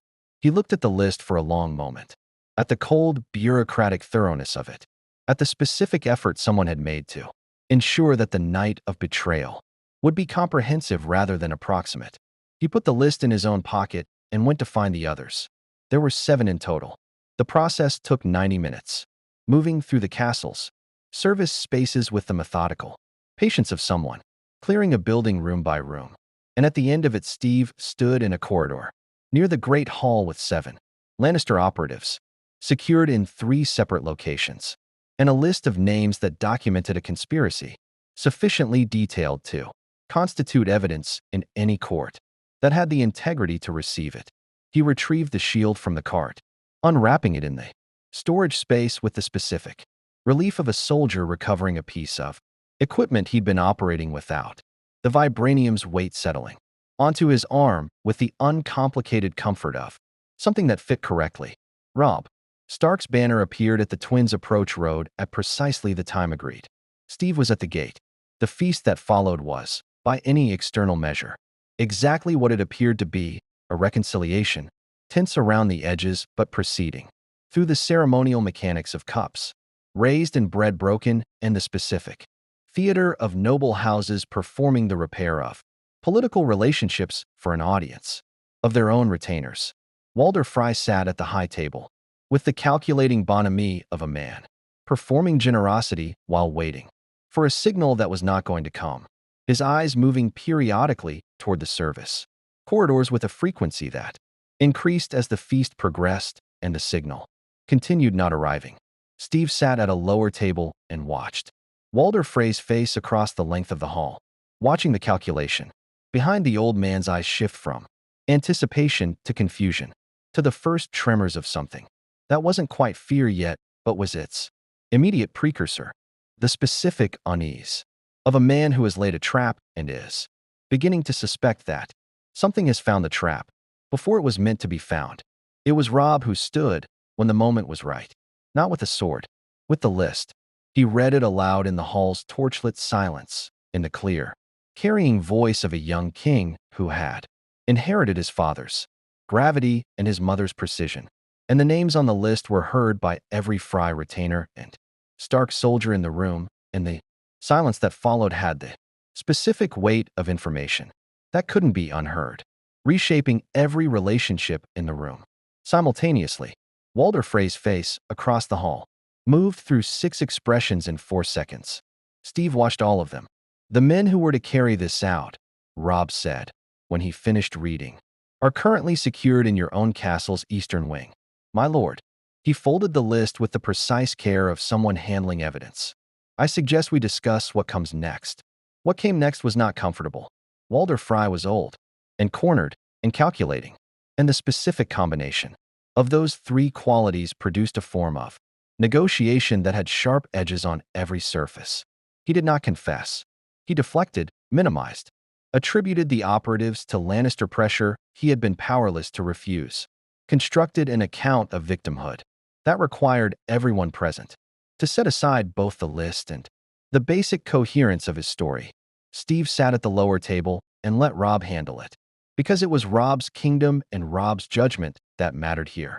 And because one of the things Steve had learned in his various wars was that the person with the most force in a room was not automatically the person who should be talking. Robb extracted a formal, witnessed renunciation of the Lannister correspondence. He extracted the Frye crossing rights, documented and sworn before the assembled witnesses. He extracted a hostage exchange, not punitive, but guaranteeing that bound Frye compliance to stakes. Walder Frye's particular form of self-interest would respect. He did not execute Walder Frye. Karstark, riding out the next morning with the Stark host, across the bridge that was now legally and politically secured, made his feelings about this decision known in terms that were specific and unambiguous. He conspired to murder the king in the north, Karstark said. His sons, his bannermen, all of them. And they live under terms, Robb said. Terms, Karstark repeated, with the contempt of a man for whom terms was a euphemism for insufficient. Steve rode in silence for a moment. Then, "A dead Walder Frye has sons," he said. 11 of them, and their sons after them. Each one a new grievance, a new Lannister recruiting opportunity, a new raven to Casterly. Rock explaining why House Frey's loyalty is suddenly available. He looked at Karstark, a living Walder Frye under sworn terms, witnessed by his own retainers and bound by hostages, is a problem managed. A dead one is a problem multiplied. Karstark looked at Steve with the expression he'd been wearing since the first night. Hostility refined by proximity into something more complicated. The specific resentment of a man who kept finding the person he'd decided to dislike making arguments he couldn't immediately refute. He rode ahead without responding. The Blackfish came alongside Steve as Karstark moved out of earshot. "He's not wrong that Frye deserved worse," the Blackfish said quietly. "No," Steve agreed. "He's not wrong about that. But you're not wrong about the sons." "No," Steve said. "I'm not wrong about that either." The Blackfish was quiet for a moment, riding through the morning gray of the Riverlands with the composed expression of a man updating a very long-running assessment. "In my experience," he said finally, "the men who are right about both things at once and choose the harder one are either very wise or very stubborn. And it's difficult to tell the difference until you see what they do next." "What do you think I am?" Steve asked. The Blackfish considered this with genuine seriousness. "Ask me again after the Lannisters respond," he said, "because they will respond. And the response will tell us both something instructive about the cost of being right." The Lannister response, as it happened, was already being composed in Casterly Rock by a man who had not survived 50 years of Westerosi politics by accepting setbacks as conclusions. Tywin Lannister read The Raven from the twins twice.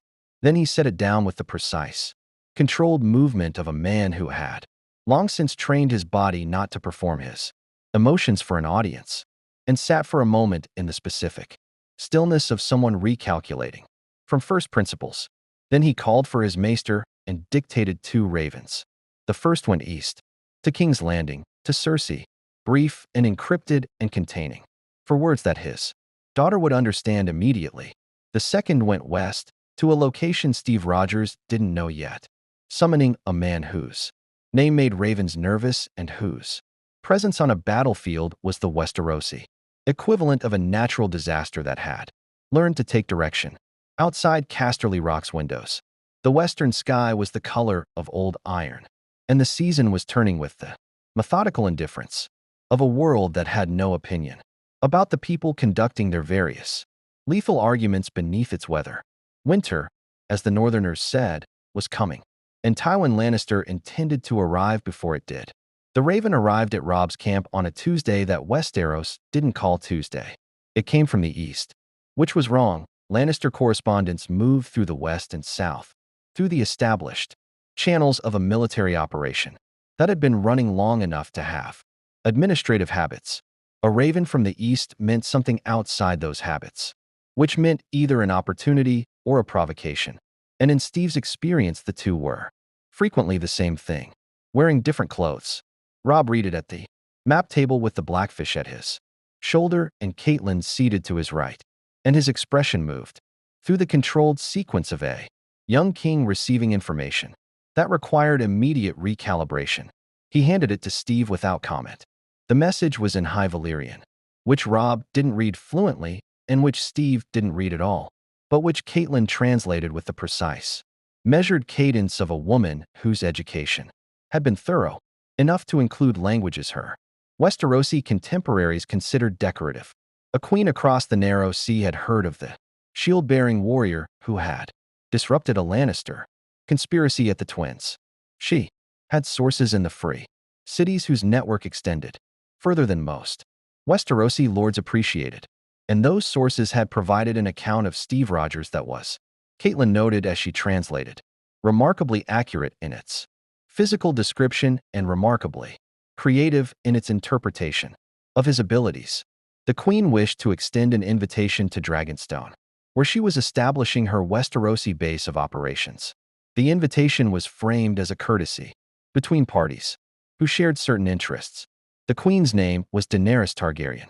She has dragons, Robb said, after a moment, not with the awe that the word usually generated in people who hadn't spent time considering its military implications, but with the flat tactical assessment of a commander identifying a variable.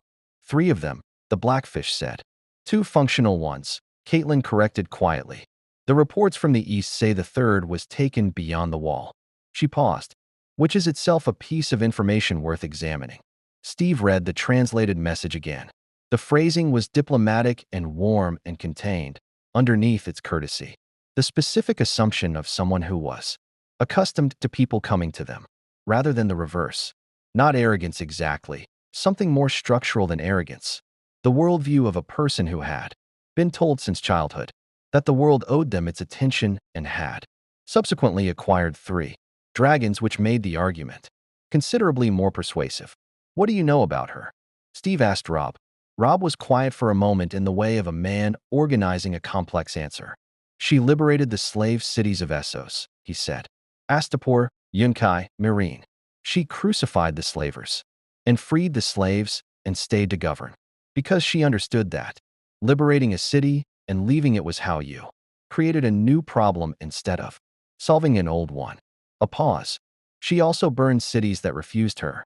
Karth, Astapor, eventually, when its new rulers resumed the slaving. He looked at the message. She is not a simple person. No, Steve agreed. She isn't. Will you go? Catelyn asked. She said it with the directness she'd been applying to Steve since the first evening, not the direction of interrogation, but of a woman who had learned that the question asked plainly got more useful answers than the question asked obliquely.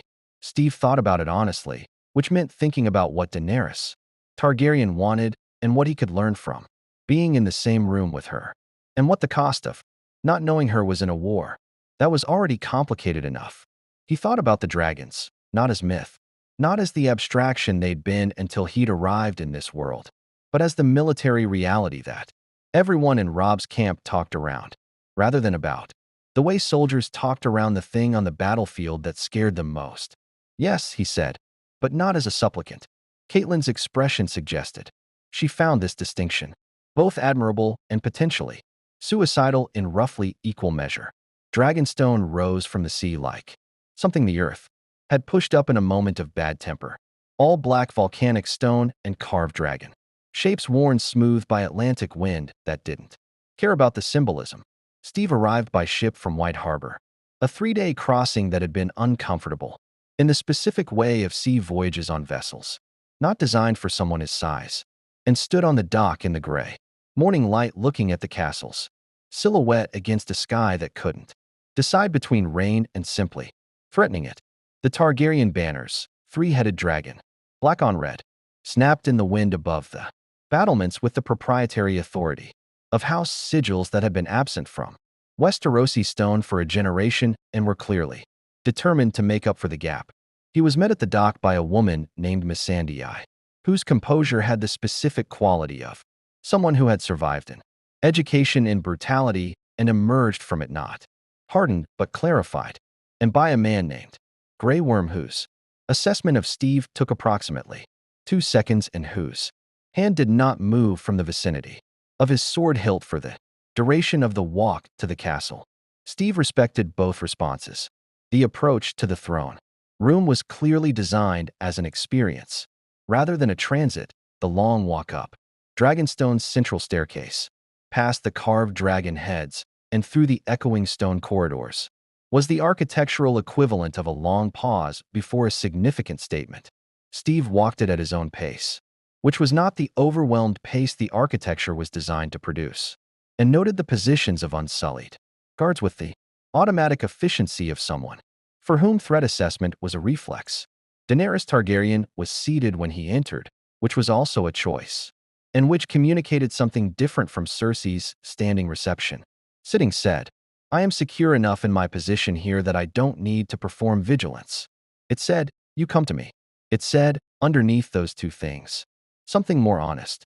The calculation of a woman who had learned that stillness was its own form of power in rooms where other people moved. She was younger than he'd expected. That was the first thing. The same first thing he'd registered with Robb, and it produced the same complicated response, the recognition that the people doing the most significant things in this world were doing them at ages when his world would have been arguing about their readiness. She had silver hair and violet eyes and the particular quality of self-possession that came not from comfort, but from having moved through enough catastrophe to understand that catastrophe was survivable. She looked at Steve with the direct, comprehensive attention of a woman who had spent her adult life being underestimated and had developed an acute sensitivity to the moment when that changed. "You stopped the Red Wedding," she said. No greeting, no preamble. The directness of someone who had decided that pleasantries with this particular person were a waste of both their time. "I stopped one version of it," Steve said. "The underlying conditions that made it possible are still in place." Something shifted in Daenerys's expression, the fractional adjustment of someone who had been prepared for a variety of opening responses and had not prepared for this one. "Sit," she said, and gestured to the chair across from her with the ease of a woman for whom invitation and command occupied the same emotional register. Steve sat. Missandei stood to the left. Grey Worm stood to the right. Two of Daenerys's advisors were arranged along the wall. Tyrion, who gave Steve the small nod of a man acknowledging a mutual acquaintance across a complicated distance, and a Westerosi knight of considerable age and bearing who Steve identified from description as Ser Barristan Selmy, the finest sword of his generation, whose eyes moved over Steve with the professional attention of a lifetime soldier. "You're not Westerosi," Daenerys said. "No. Where then?" "Somewhere that doesn't exist in this world," Steve said. He'd stopped apologizing for this answer. It was the accurate one, and accurate answers had practical value even when they were strange. Daenerys considered this with the equanimity of a woman who had hatched dragons from stone, eggs in a funeral pyre, and had consequently recalibrated her threshold for impossible. And the shield, from the same place. She looked at it, the vibranium's surface catching Dragonstone's gray morning light in the way it always did. That quality of reflecting everything and absorbing everything simultaneously. "It's beautiful," she said, and said it not as a social observation, but as the honest, aesthetic response of a person who had grown up around things designed to be imposing and recognized something designed to be effective. "Thank you," Steve said. "What do you want?" Daenerys asked, and it was the third time Steve had been asked that question by someone with real power in this world, and the third time the question had been deployed as the primary instrument of assessment. "The same thing I told Robb Stark and Tyrion Lannister," Steve said. "To understand where people are being heard and where I can be useful." Daenerys was quiet for a moment. Then, And Robb Stark? You ride with him. I rode with him, Steve said. I'm not sworn to him. The distinction matters to you. It does, Steve said. Because sworn means I go where I'm told and do what I'm ordered. Unsworn means I go where the need is and do what's right. He held her gaze.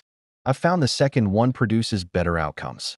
Tyrion, against the wall, made a small sound that might have been appreciation or might have been the specific noise of very intelligent man makes when he witnesses something he already knew was going to happen, happening exactly as predicted.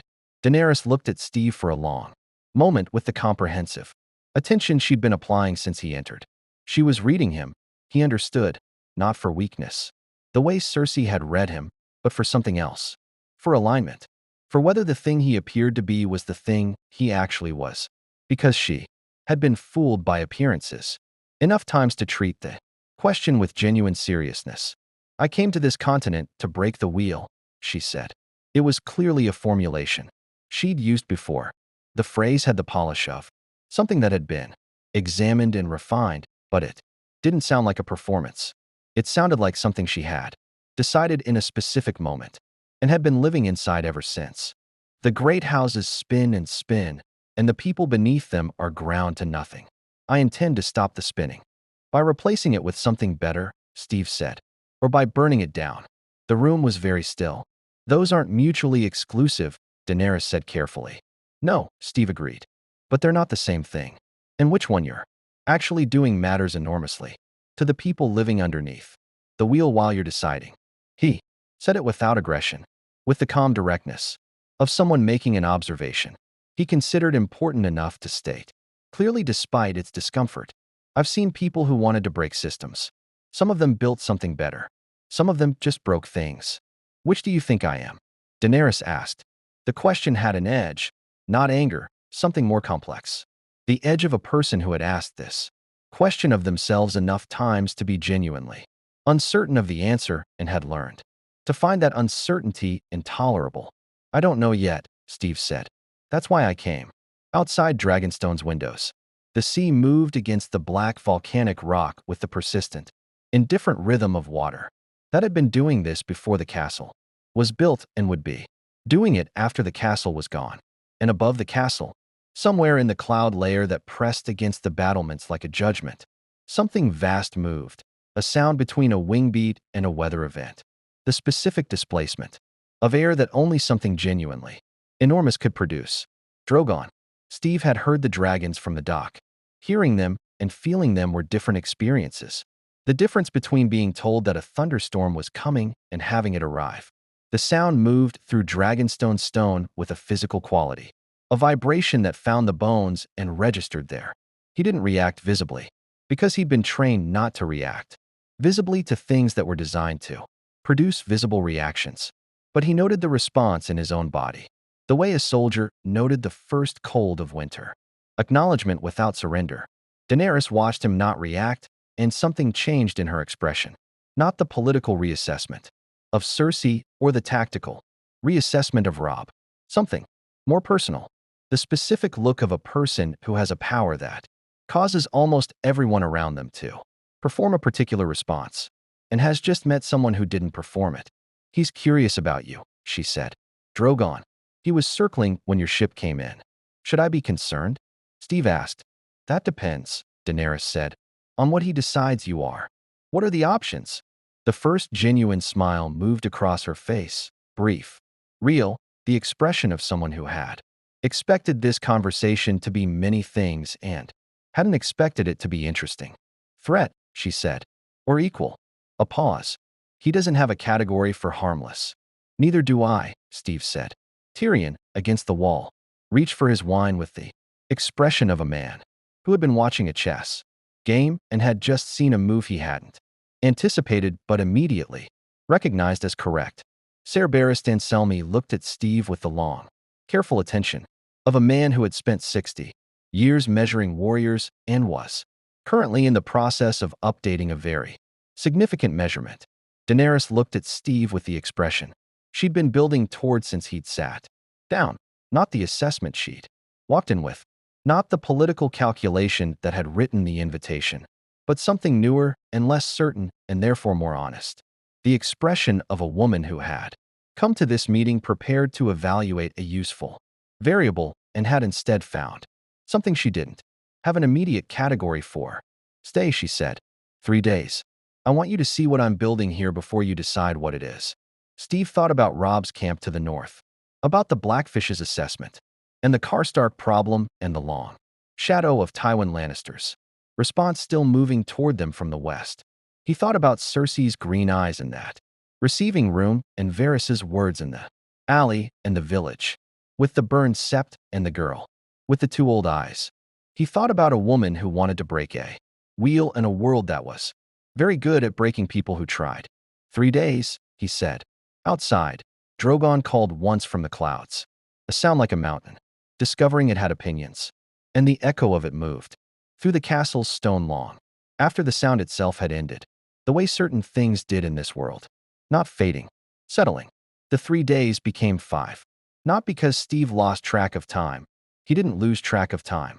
It was a reflex too deeply trained to misplace. But because on the second day, Daenerys took him to the cliffs above Dragonstone's eastern face and showed him something. That changed the calculation of what he needed to understand before he left. The dragonglass was everywhere.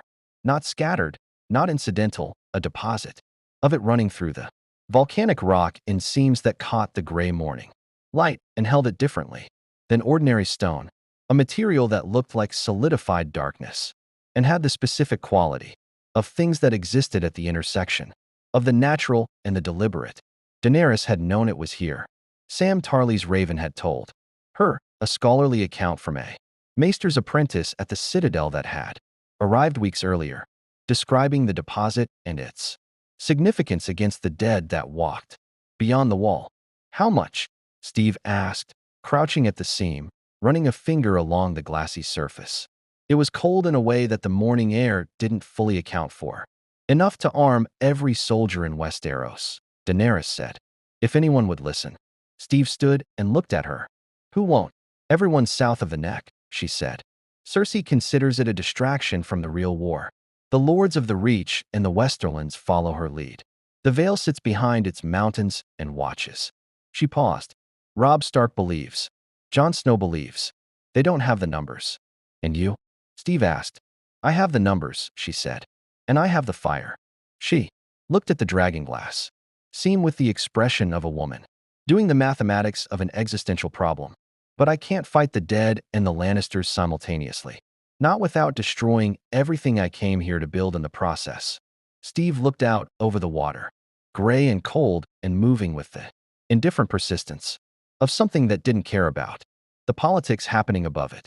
He thought about the wall, which he hadn't seen yet, but which occupied a specific place in his understanding of this world's geography, the northernmost border of everything, the edge past which the rules of Westerosi politics became irrelevant because the thing beyond them didn't negotiate. Tell me about the Night King, he said. Daenerys told him what she knew, which was less than she wanted and more than most southern lords had. She told him about Hardhome, the account from Jon Snow, delivered through ravens that had arrived at Dragonstone with the specific urgency of messages written by someone who needed to be believed and knew they probably wouldn't be. She told him about the army of the dead, the White Walkers as their lieutenants, the wall's ancient magic as the only barrier between the long night and everything south of it. She told him about Viserion. She said it with the controlled precision of a woman who had decided that control was the only form of grief available to her in her current position, but underneath the control was something that wasn't political and wasn't strategic and wasn't the Daenerys who broke wheels and named herself titles. It was simpler and worse than any of those things. It was the loss of something that had loved her without politics, without strategy, without any of the complex apparatus of human motivation. He was taken beyond the wall, she said. The Night King raised him. A pause. He flies now. Blue-eyed. Steve was quiet for a moment, in the specific silence of a person processing information that reorganized everything around it. A dragon in the Night King's possession was not a military variable. It was an extinction event dressed as one. The wall, Steve said, will fall, Daenerys said, when the Night King brings Viserion against it. She said it without drama. The way people stated things they'd already finished grieving. The question is what's on this side of it when it does. The conversation with Tyrion happened on the third evening, in a room overlooking the sea where Tyrion had established what he called his thinking office, and what everyone else called the room, where Tyrion drank and occasionally produced insights that justified the drinking. He was on his second cup when Steve arrived, and his third by the time they'd been talking for an hour, and the wine loosened nothing. In Tyrion, that wasn't already willing to be loosened. He was one of those people for whom alcohol was less a social lubricant than a professional tool, something that quieted the noise long enough for the signal to come through.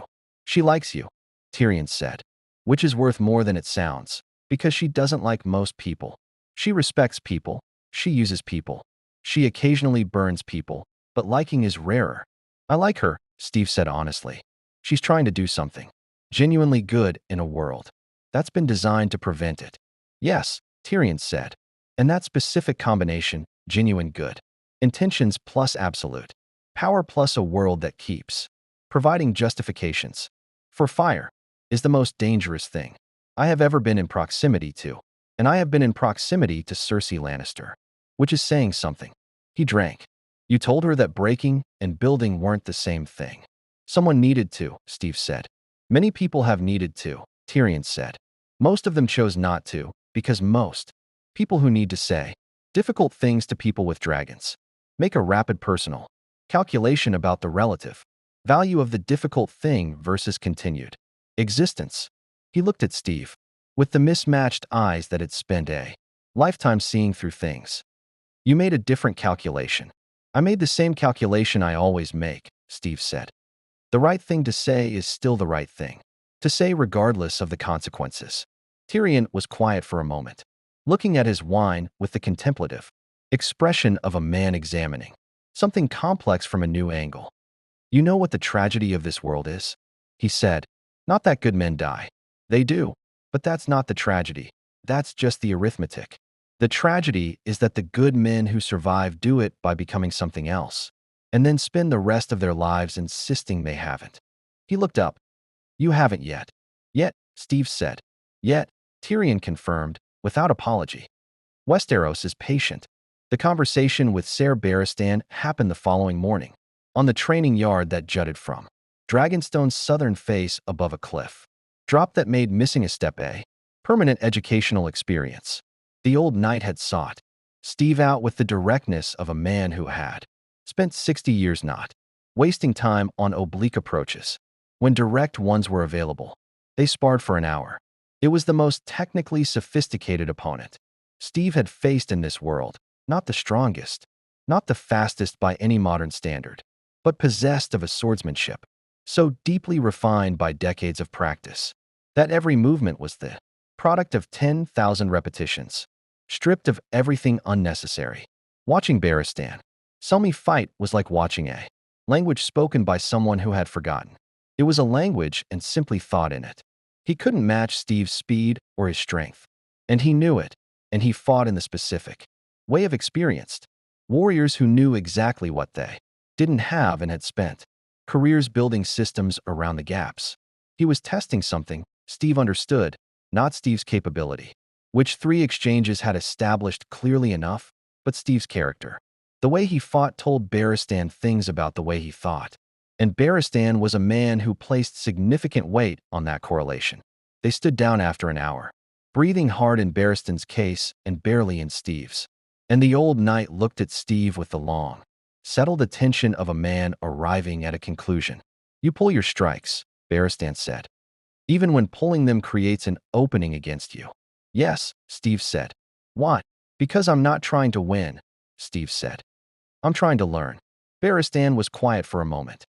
In my experience, he said, men who fight to learn rather than to win tend to be the most dangerous people in a room once they've finished learning. Or the most useful, Steve said. Barristan considered this. In my experience, he said again, more quietly, the difference between those two things in Westeros has historically been small.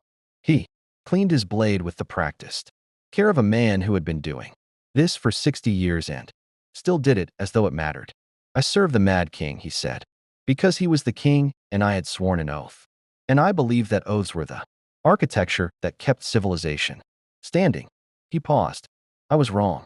Not about the oaths. About what I owed them when the architecture they were holding up had become something that deserved to fall. Steve looked at him. Jaime Lannister made a different choice. Yes, Barristan said.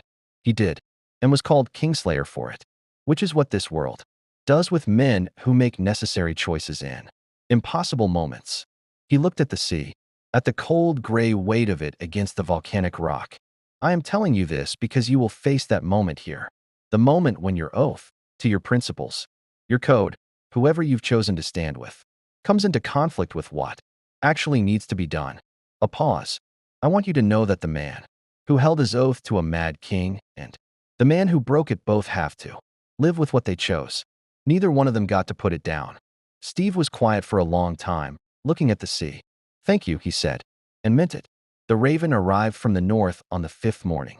It came on a tired bird that had been flying hard, and it carried 2 pieces of information in Robb Stark's own hand, concise, urgent, the handwriting of a man writing quickly under conditions that didn't allow for deliberation.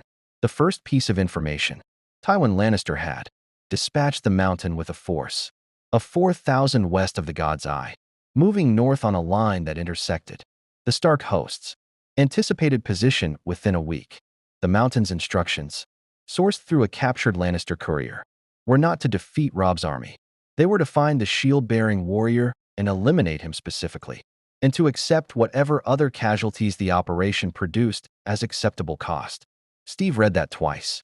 The second piece of information was less specific and more alarming. A Night's Watch raven had reached Robb's maester 3 days earlier, relayed from Castle Black through a chain of northern lordships, bearing an account from the Lord Commander that described activity beyond the wall consistent with the army of the dead moving south in organized formation. Not a raid, not arranging, a movement. The Night King was not waiting for winter to finish arriving. He was helping. Steve looked up from the raven's message at the gray Dragonstone morning and felt the 2 pieces of information reorganize. Everything again, the way significant intelligence always did, collapsing the landscape of options into something starker and more immediate. Tywin's move was personal. Someone, Qyburn's intelligence network, the spy in Robb's camp that Steve had suspected but not identified. Cersei's sources in the Free Cities had determined that Steve Rogers was the variable that had disrupted the Red Wedding, and Tywin Lannister had responded with the totality that characterized everything he did. The Mountain was not a soldier. He was a statement. He was Tywin saying, I know what you are, I know what you did, and I am sending the specific instrument of cruelty that this world has produced to make clear what happens to variables that interfere with Lannister strategy. Daenerys read the raven over his shoulder in silence. He's trying to draw you north, she said. Away from here. Away from the Dragonglass. A pause. Away from me. Yes, Steve said. And the Night King's movement makes everything else secondary, Steve said. Or should. Daenerys was quiet for a moment with the quality of stillness that Steve had come to recognize as her thinking silence, the absence of performance, while the real calculation ran. If you go north to meet the mountain, she said, and the Night King crosses, then the mountain doesn't matter, Steve said, because nothing south of the wall does. But Robb's army is in the mountain's path, Steve said, which means I don't have a choice about going north. He looked at her. I have a choice about what I bring with me. The silence that followed had the specific weight of a significant decision being examined from all its angles simultaneously. Dragonglass, Daenerys said finally. Enough to arm Robb's host, Steve said, and enough to send north to the wall. And in exchange? Daenerys asked. Not mercenary. The question of a ruler who understood that resources moved on terms. And that term stated clearly at the beginning were the only ones that survived contact with the complexity of what came after. When the wall falls, Steve said, and it will fall, you bring the dragons north. He held her gaze. Not for Westeros. Not for the Iron Throne. For the people who will die if the army of the dead crosses unopposed. Daenerys looked at him for a long moment. Behind her eyes the calculation ran, the strategic implications, the political cost, the dragon bond, and what it demanded. The the will she'd come to break, and whether this was breaking it or being broken by it. "You're asking me to fight a war that won't win me the throne," she said. "I'm asking you to fight the war that matters," Steve said. "The throne can wait. The dead don't." Outside Dragonstone's high windows, Drogon called from somewhere above the cloud layer, that vast, opinionated sound that moved through stone and found the bones. And the echo of it settled through the castle, in the way that certain things settled in this world. Not a decision, a recognition. Daenerys Targaryen looked at Steve Rogers. Across the space of a conversation that had traveled further than either of them had planned. And in her violet eyes the wheel turned once more. Not the great wheel of houses and succession and political machinery, but something smaller and more fundamental. The wheel of a person deciding who they were going to be when the moment that defined them finally arrived. "Tyrion," she said, without looking away from Steve, "begin loading the dragon glass." Tyrion, in the doorway where he had been listening with the undisguised attention of a man who had long since stopped, pretending he wasn't listening to things, reached for his wine and drank, with the expression of a man toasting something he wasn't entirely sure was going to go well, but was entirely sure was going to be significant. "As my queen commands," he said, "and in the north, for 1,000 miles of cold and stone and something ancient and patient separated the world that was from the world that was coming, and the wall between them groaned with the specific sound of things built to last forever beginning to reconsider." The mountain arrived on a Thursday that Westeros didn't call Thursday. He came out of the western tree line at the head of 4,000 Lannister soldiers, in the gray pre-dawn of a morning that smelled of coming snow. And the formation he chose was not the formation of a commander executing a tactical objective. It was the formation of a man, delivering a message on behalf of an employer, the message being that certain kinds of interference with Lannister strategy produced certain kinds of response, and the response had arrived. Steve had known they were coming for 2 days. The Night's Watch Ravens had continued, arriving at Robb's camp with the specific urgency of men, describing something they needed others to believe and suspected others wouldn't. And the picture they assembled was of an army of the dead moving, with the organized patience of something that understood it had all the time in the world and was using it methodically. The wall's magic was holding, but holding in the way that very old things held, through accumulated history rather than active strength, through the memory of what it had been built to do rather than the full capacity of doing it. The Dragonglass had arrived 3 days before the mountain, transported north from Dragonstone on 2 Targaryen ships that docked at White Harbor under the dragon banner that made the harbor master's hands shake slightly as he processed the docking documentation. Steve had ridden south to meet the ships and ridden north, again with a column of dragonglass that the Stark smiths had immediately begun working into weapons, arrowheads, spear points, the smaller blades that could be carried by soldiers who already had steel at their sides. The work was loud and continuous, and the smiths had the specific focused energy of people who had been told what the weapons were for and had decided that working through the night was a reasonable response to that information. Robb had positioned his host on a ridge above a wide river valley 2 days, ride south of Moat Cailin, terrain that compressed the Lannister approach and negated their numerical advantage by forcing them into a front that Robb's smaller force could actually hold. It was good ground. The Blackfish had chosen it with the practiced eye of a man who had been selecting defensible terrain since before Robb was born, and who had spent 40 years learning the difference between ground that looked good and ground that actually was. Steve had spent the 2 days before the mountains arrival doing something that Robb's lords found alternately impressive and alarming, talking to the soldiers, not the commanders, not the lords and their household knights, who had the political relationships and the military titles, the soldiers, the northern levies from the smaller houses, the men-at-arms who had been following a wolf banner for a year and had the specific weathered quality of people who had been cold and hungry and afraid for longer than the romanticism of war survived. He walked through the camp in the evenings and talked to them the way he'd learned to talk to soldiers, which was less about inspiration and more about acknowledgement, the recognition that the person in front of you was a person with a name and a home and a reason for being here that was worth knowing. It produced an effect he recognized from previous experience. Not worship. He'd never wanted that and had learned to deflect it when it appeared. Something more useful. The specific quality of attention that came from soldiers who felt seen by someone they respected, which translated under pressure into the willingness to hold a position slightly longer than fear would otherwise allow. Rob had watched this and said nothing about it until the evening, before the mountain arrived, when he'd come to find Steve at the camp's perimeter and stood beside him, looking north at a sky that was making serious winter threats. My father did that, Rob said. Knew the men's names, their families, what they'd left behind. He paused. I try. I don't have his gift for it. You have a different gift, Steve said. You make them feel like their lives matter to the outcome. That's not the same thing, but it's not less. Rob was quiet for a moment. Do their lives matter to the outcome? Every single one, Steve said. That's not sentimentality. That's tactics. An army that believes it matters fights differently than one that doesn't. Rob looked at him with the expression he'd been wearing since the first night.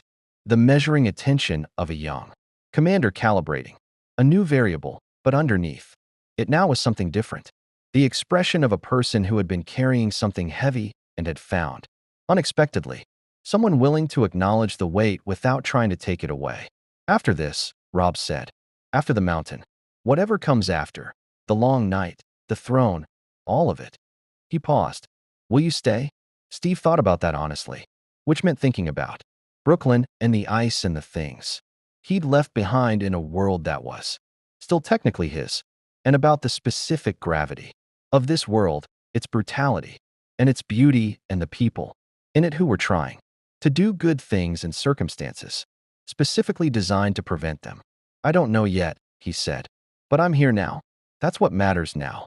The mountain's name was Gregor Clegane, and he was 8 feet of deliberate human catastrophe housed in armor that had been custom forged, because nothing standard fit him, and he moved through the world with the specific quality of someone who had learned very early that size and brutality were sufficient answers to most questions, and had never encountered a question they weren't sufficient for. He rode at the head of the Lannister column on a horse that looked faintly resentful of its circumstances, and when the column halted at the valley's southern edge and the two armies regarded each other across 400 yards of frozen grass, the mountain looked at the Stark position with the patient expression of a man who had done this many times and found it straightforward.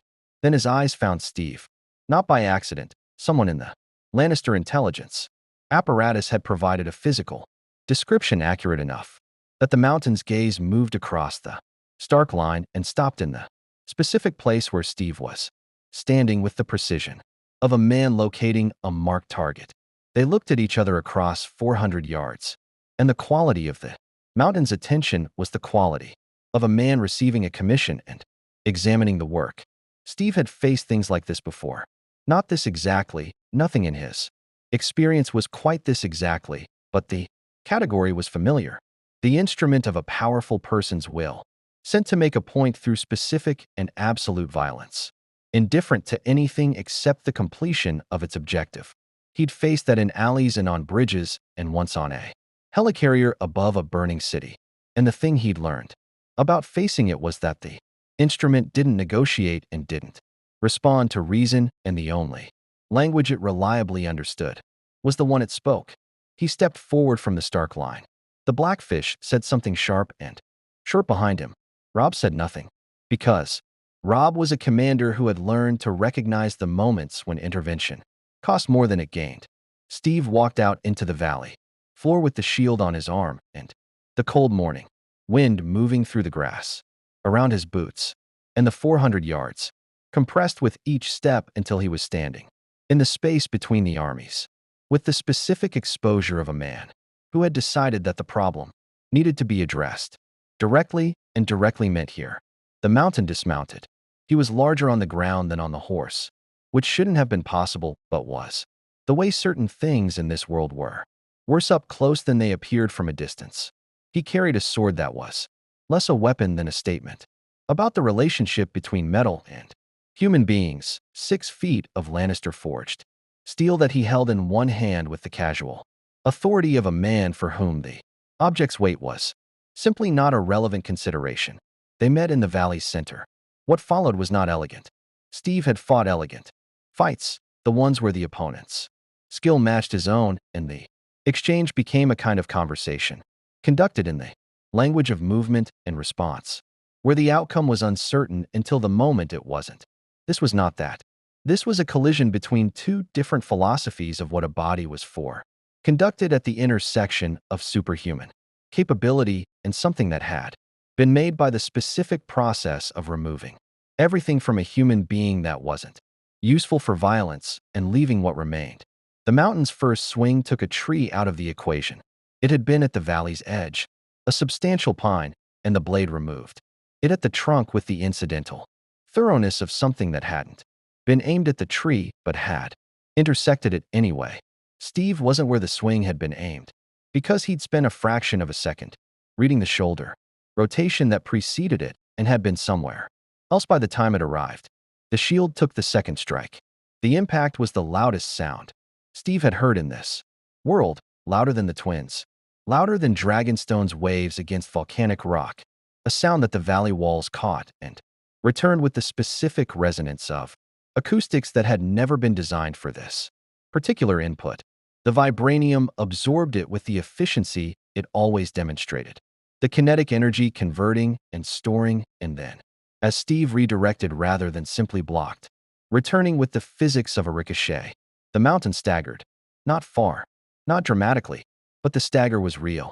The first moment of genuine physical surprise that enormous body had experienced in however long it had been doing what it did.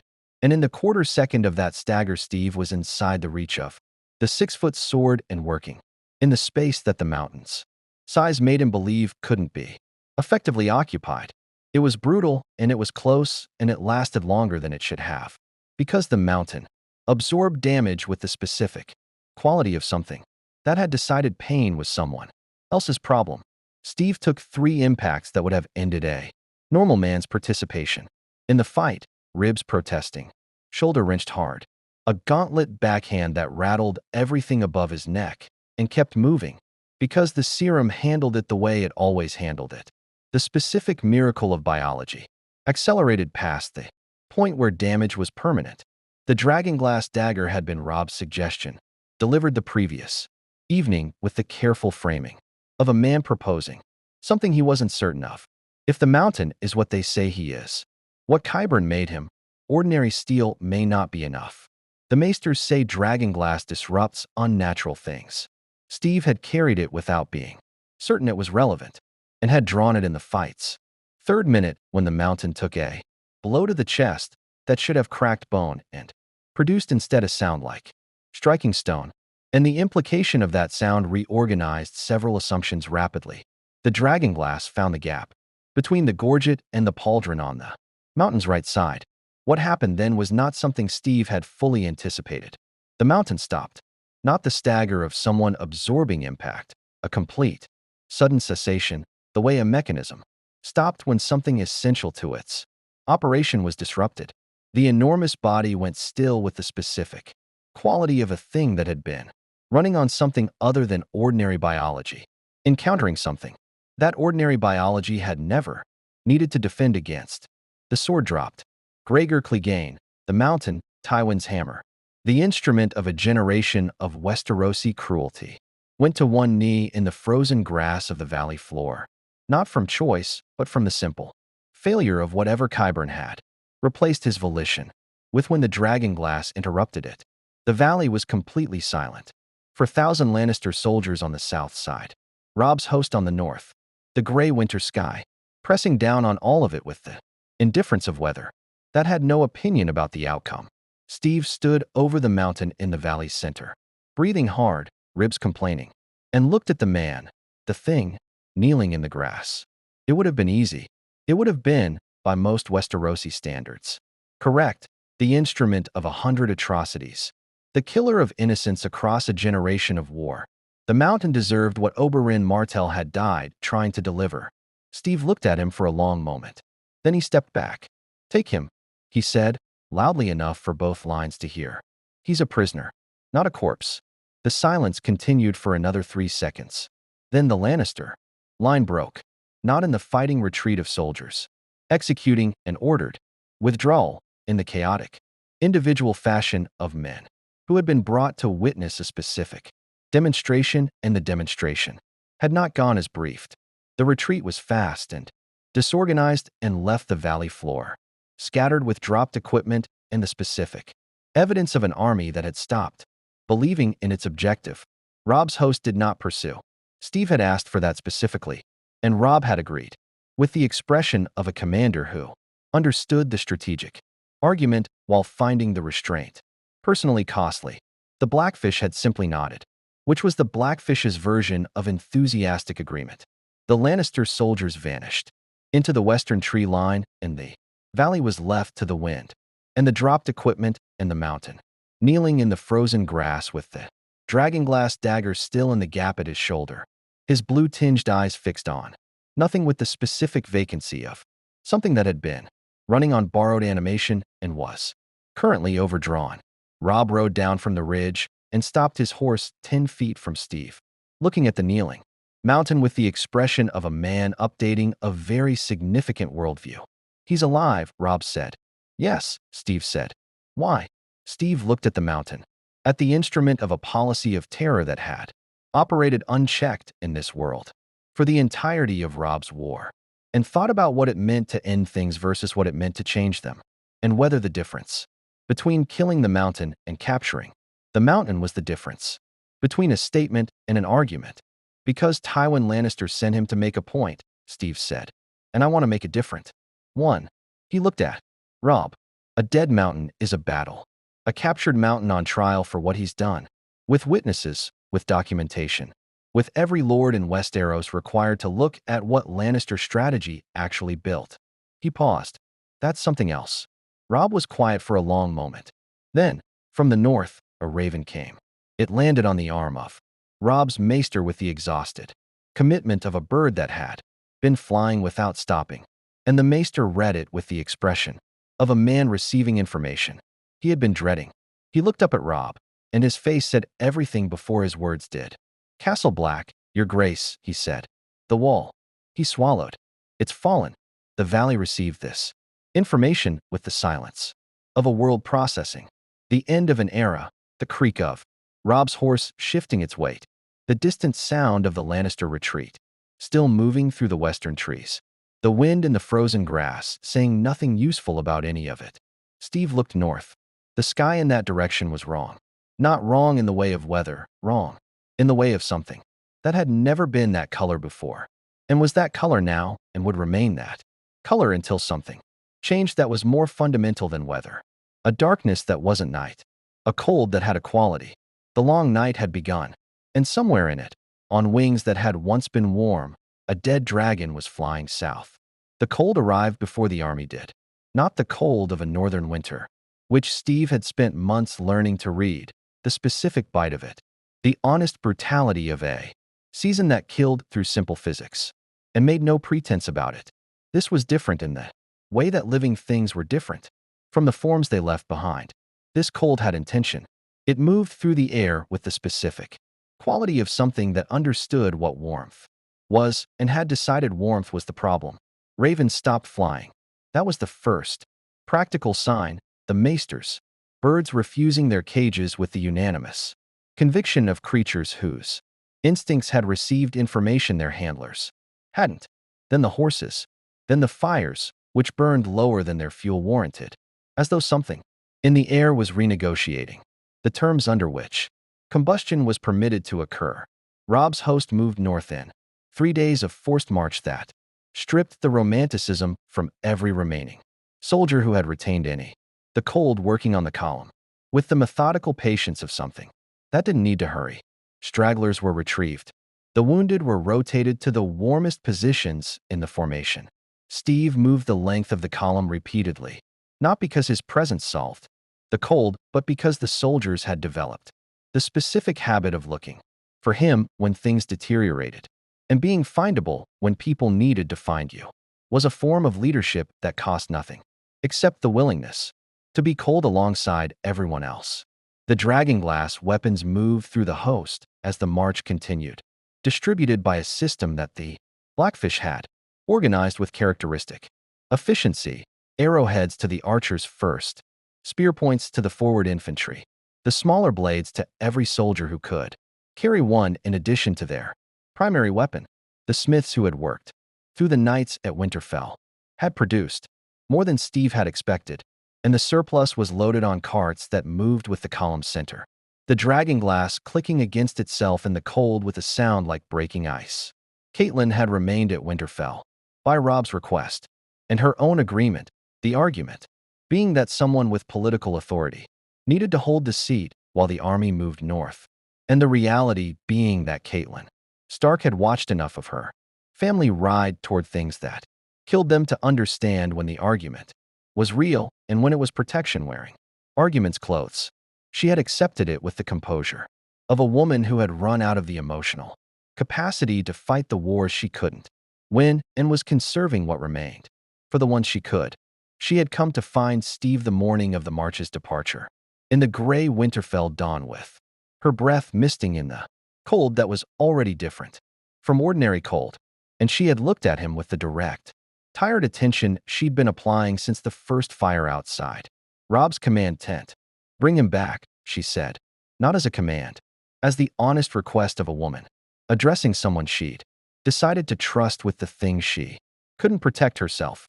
"I'll try," Steve said, because that was the honest answer, and she deserved honest answers. She had nodded once, with the specific economy of a person who had accepted that try was the most the world offered and had decided it was enough. The wall's fall was visible from 20 miles south, not the wall itself. What was visible was the absence of it, or rather the absence of the specific quality of presence that the wall had exerted on the landscape even from distances that put it below the horizon.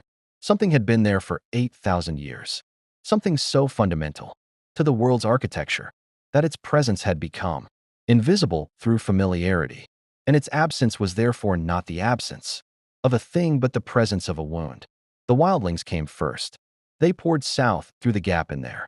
Thousands, the free folk, who had been north of the wall when it fell, running with the specific quality of people who had seen what was behind them and had made a rapid and comprehensive decision about direction. Tormund Giantsbane rode at their rear guard, which was where the rear guard needed to be, and he arrived at Robb's forward position with the battle-worn directness of a man who had stopped having time for anything except information transfer. "How many?" Robb asked, looking at the stream of wildlings moving south through the army's flanks. "Of ours, maybe 8,000 made it through," Tormund said. His breath came in clouds. His beard had frost in it. "Of theirs." He stopped, and the stopping was its own answer. Steve stood at the forward position and looked north at the darkness that was moving toward them with the organized patience of something that didn't tire, didn't feel cold, didn't negotiate, and had all the time that the living didn't have. The army of the dead appeared at the horizon like weather. It was the scale that hit first, not individual figures, but a mass. The way a storm appeared as a front before it resolved into rain and wind. Except that what this front resolved into was worse than weather, because weather was indifferent in this wasn't. The dead moved with the specific coordination of a will that operated through all of them simultaneously, and the will was cold and patient, and had been waiting 8,000 years for this particular morning, and above it, visible against the darkness as a shape that shouldn't have been moving, but was riding air currents with the terrible familiarity of something that had once been alive and retained the muscle memory of flight, without the warmth that had given it meaning. Viserion, blue fire moving in the dark, the Night King's answer to Daenerys's dragons, and the wall's answer, and everything south of the wall's answer if nothing stopped it here. Robb looked at Steve. Steve looked north. "The dragonglass archers," Steve said. "Forward positions, elevated ground, maximum coverage on the infantry approach. Hold the center. If the center breaks, nothing else matters." He turned to Tormund. "Your people fight alongside ours. No separation. If anyone makes a distinction between Wildling and Stark today, I will personally make it my problem." Tormund looked at Steve with the frank assessment he'd been applying since they'd met on the march north. The evaluation of a man who had spent his life reading other men in conditions that didn't allow for error. He said, simply, completely. The battle began before the sun fully rose, which was less about tactics and more about the army of the dead's relationship with daylight, indifferent to it, neither advantaged nor disadvantaged, simply continuing. The whites came in waves that had the specific relentlessness of something that didn't make tactical decisions so much as execute a directive. And the directive was forward, and the directive never changed. The dragonglass held. Not perfectly, not without cost. The forward infantry took casualties in the first wave's contact that made Steve's chest tight with the specific grief of preventable loss. And he moved through the line with the shield doing the work it was designed for. Not offense, not performance, but the unglamorous, essential work of being between people and the things trying to kill them. The vibranium absorbed impact after impact with the patient efficiency of something that had been built for exactly this kind of sustained, unreasonable demand. And Steve moved through the battle the way he'd learned to move in the worst of his previous wars, not heroically, not dramatically, but with the grinding, continuous, deeply unglamorous commitment of someone who understood that survival was built from 10,000 small decisions, rather than one large gesture. The Night King stood at the army's rear, still as a monument, watching the battle with the alien patience of something that experienced time differently than the living did. Steve had been aware of him since the army appeared at the horizon, the specific quality of presence that radiated from him, the way heat radiated from fire, except cold and without the fire's indifference. The Night King was not indifferent. He was interested. He was watching Steve with the specific attention of something ancient encountering, something it hadn't seen before, and filing the information accordingly. Viserion made his first pass at Dawn's full arrival.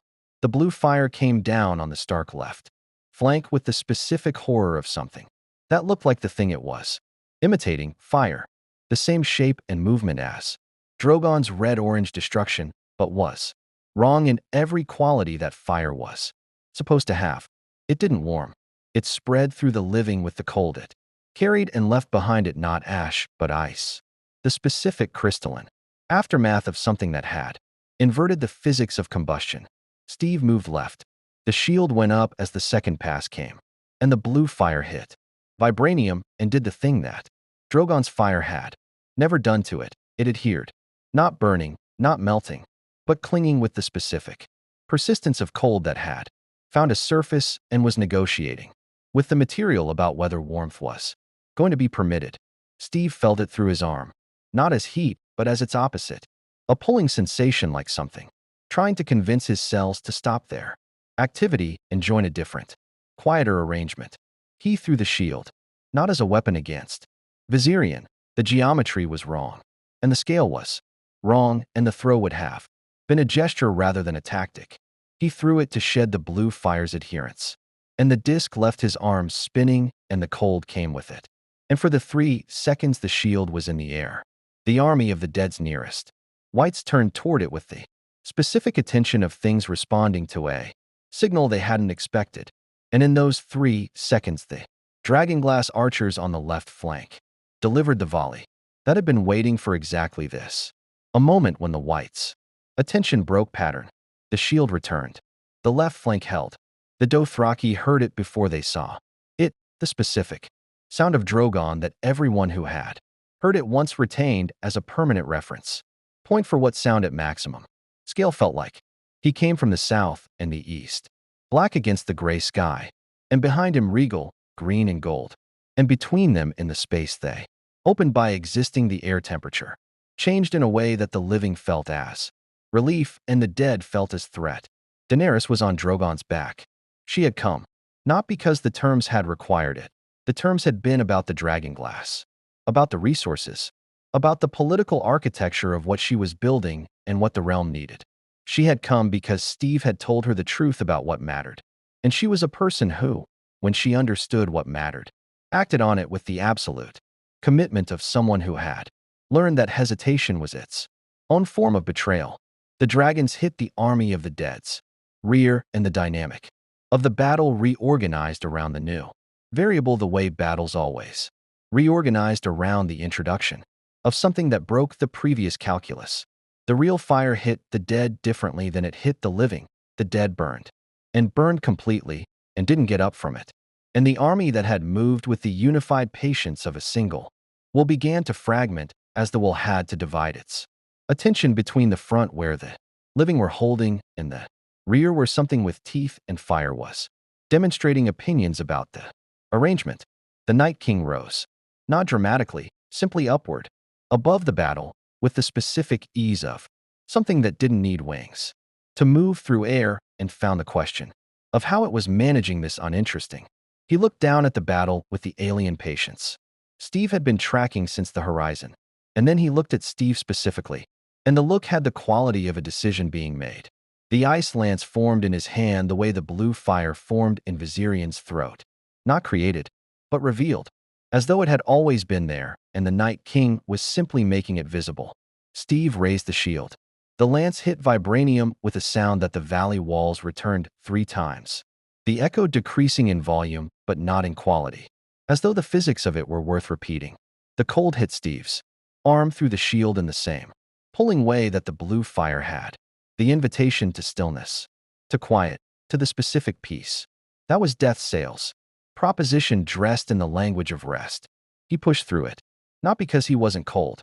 He was cold, cold in his bones and his blood in a way that the serum was handling at the edge of its capacity, the biological miracle of him operating at the limit that the super soldier program had theoretically never expected to be reached.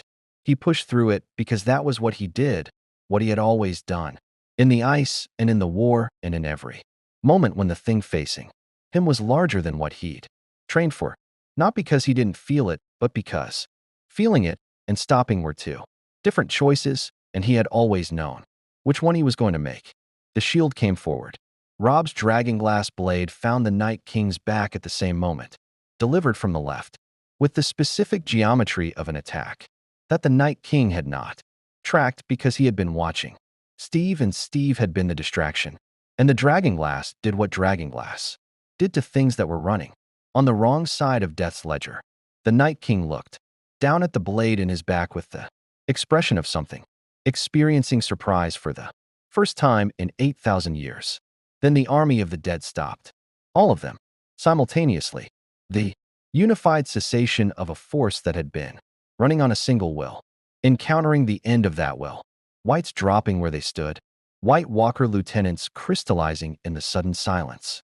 The organized, terrible mass of the Long Night's army becoming in a single moment simply a field of collapsed things that had briefly been dangerous and were now simply cold. Viserion fell from the sky, not like a living creature falling, like a structure failing. The sudden absence of the animating principle that had been running the dead dragon systems. The enormous body dropping, with the specific finality of something that had been borrowed from death and was being returned. Daenerys caught him with Drogon, impossibly, barely, the living dragon banking hard under the falling dead one and taking the impact across his back, with a sound that made everyone in the valley wince in sympathy. They came down together in the field to the east, hard and ugly and alive. And Daenerys rolled clear and stood up in the dead dragon's shadow with the expression of someone simultaneously grieving and calculating, the 2 things running in parallel because she'd never had the option of doing them separately. Robb Stark stood over the Night King's crystallizing body with his dragonglass blade and the expression of a very young man who had just done something that would outlast him in every account of this world's history. The valley was very quiet. The cold was still present, the ordinary cold of a northern morning, honest and physical and survivable. The cold that had always been there before the other kind arrived, and which felt now, by contrast, almost warm. Almost.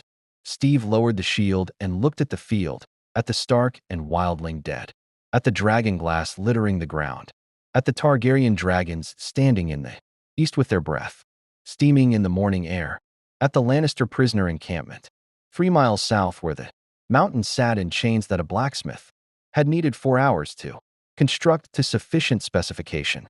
He looked at Robb, who was looking at him, with the expression he'd been building toward. since the first night at the command tent, not the measuring attention of a commander assessing a variable, but the simpler, more direct expression of a young man acknowledging a debt that didn't have a currency. It's done, Rob said. This part, Steve said. Because it was. This part was done. The long night's advance broken. The Night King ended. The army of the dead returned to the simple, inert cold of things that had never been alive. The wall was still fallen, which meant the wound was still open, which meant the architecture of the world's northern defense needed rebuilding in ways that would take years and would require every faction that had spent the last year trying to destroy each other to work together on something that served all of them, whether they acknowledged the mutual interest or not. The Iron Throne still sat in King's Landing beneath Cersei's banners. Tywin Lannister's response to the mountain's capture was still a raven waiting to be written.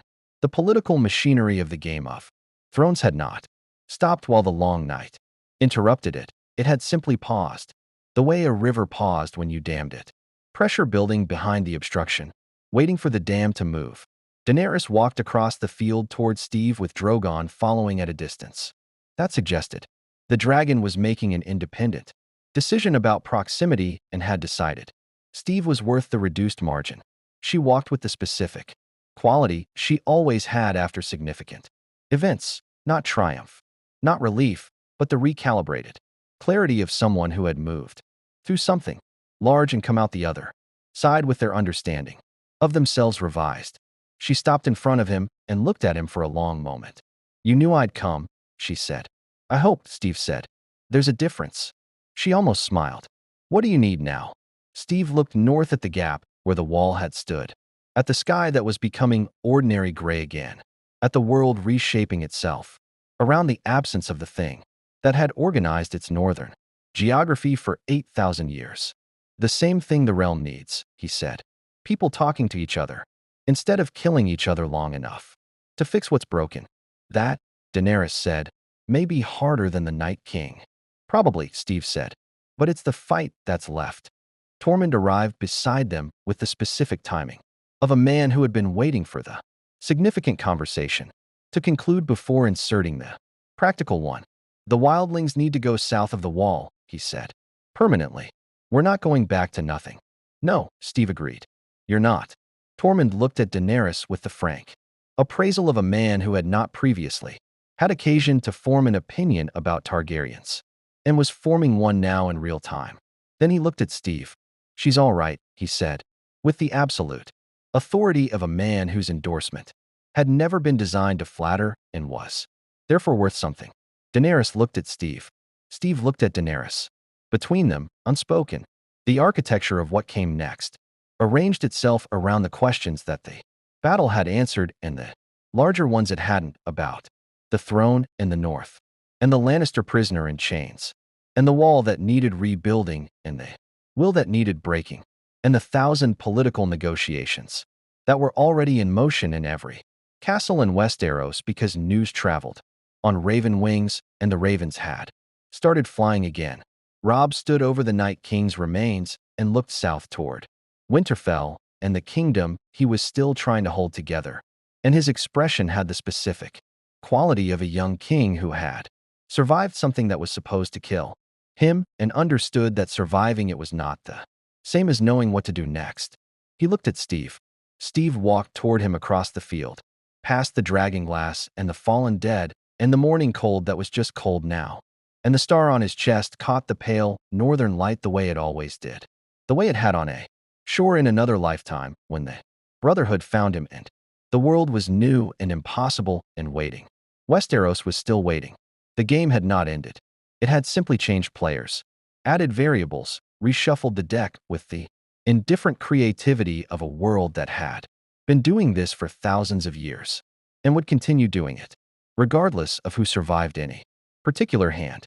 But the long night had broken, and in the songs that would eventually be written, in the bard's accounts, and the maesters' cautious footnotes, and the wildlings' fireside stories, and the letters that Tyrion would one day write to someone he trusted with the complicated truth of what had actually happened in the valley north of Moat Cailin on the morning the dead stopped walking, a name would appear that had not existed in any previous Westerosi chronicle.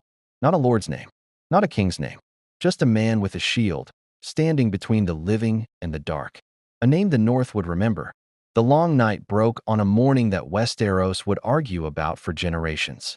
Not the details. Those were documented thoroughly enough. In the Maester's accounts and the Wildling songs and the letter Tyrion eventually wrote to Varys from a location neither of them would ever confirm publicly. The argument was about meaning, about what it signified that the force which ended the Night King's advance had carried a shield made of no Westerosi metal, sworn no Westerosi oath, and bent the knee to no Westerosi throne. Steve Rogers remained in the North through the winter's remainder, which was a real winter now, honest, survivable, the kind that killed through physics rather than intention. He helped rebuild, not the wall, which required years and magic and the kind of political cooperation that Westeros was still learning to perform without immediately weaponizing, but the smaller things, the villages, the systems, the human architecture that armies destroyed, and armies never rebuilt, because armies moved on and left the rebuilding to people who had never wanted the war in the first place. Robb Stark lived, ruled, learned, slowly and at genuine cost, the difference between winning a war and building a peace. Daenerys flew south with her dragons and her army and the specific determination of a woman who had decided what she was and intended to remain it. And the wheel she broke stayed broken in some places and bent back in others. And the work continued. The shield caught the pale winter light outside Winterfell's gates on the morning Steve finally rode south, and a child on the wall pointed at it and said something to the guard beside her that the guard would repeat for the rest of his life. "Is that the man who stood in the dark?" "Aye," the guard said. "That's him. All men must die, but legends endure. More stories await."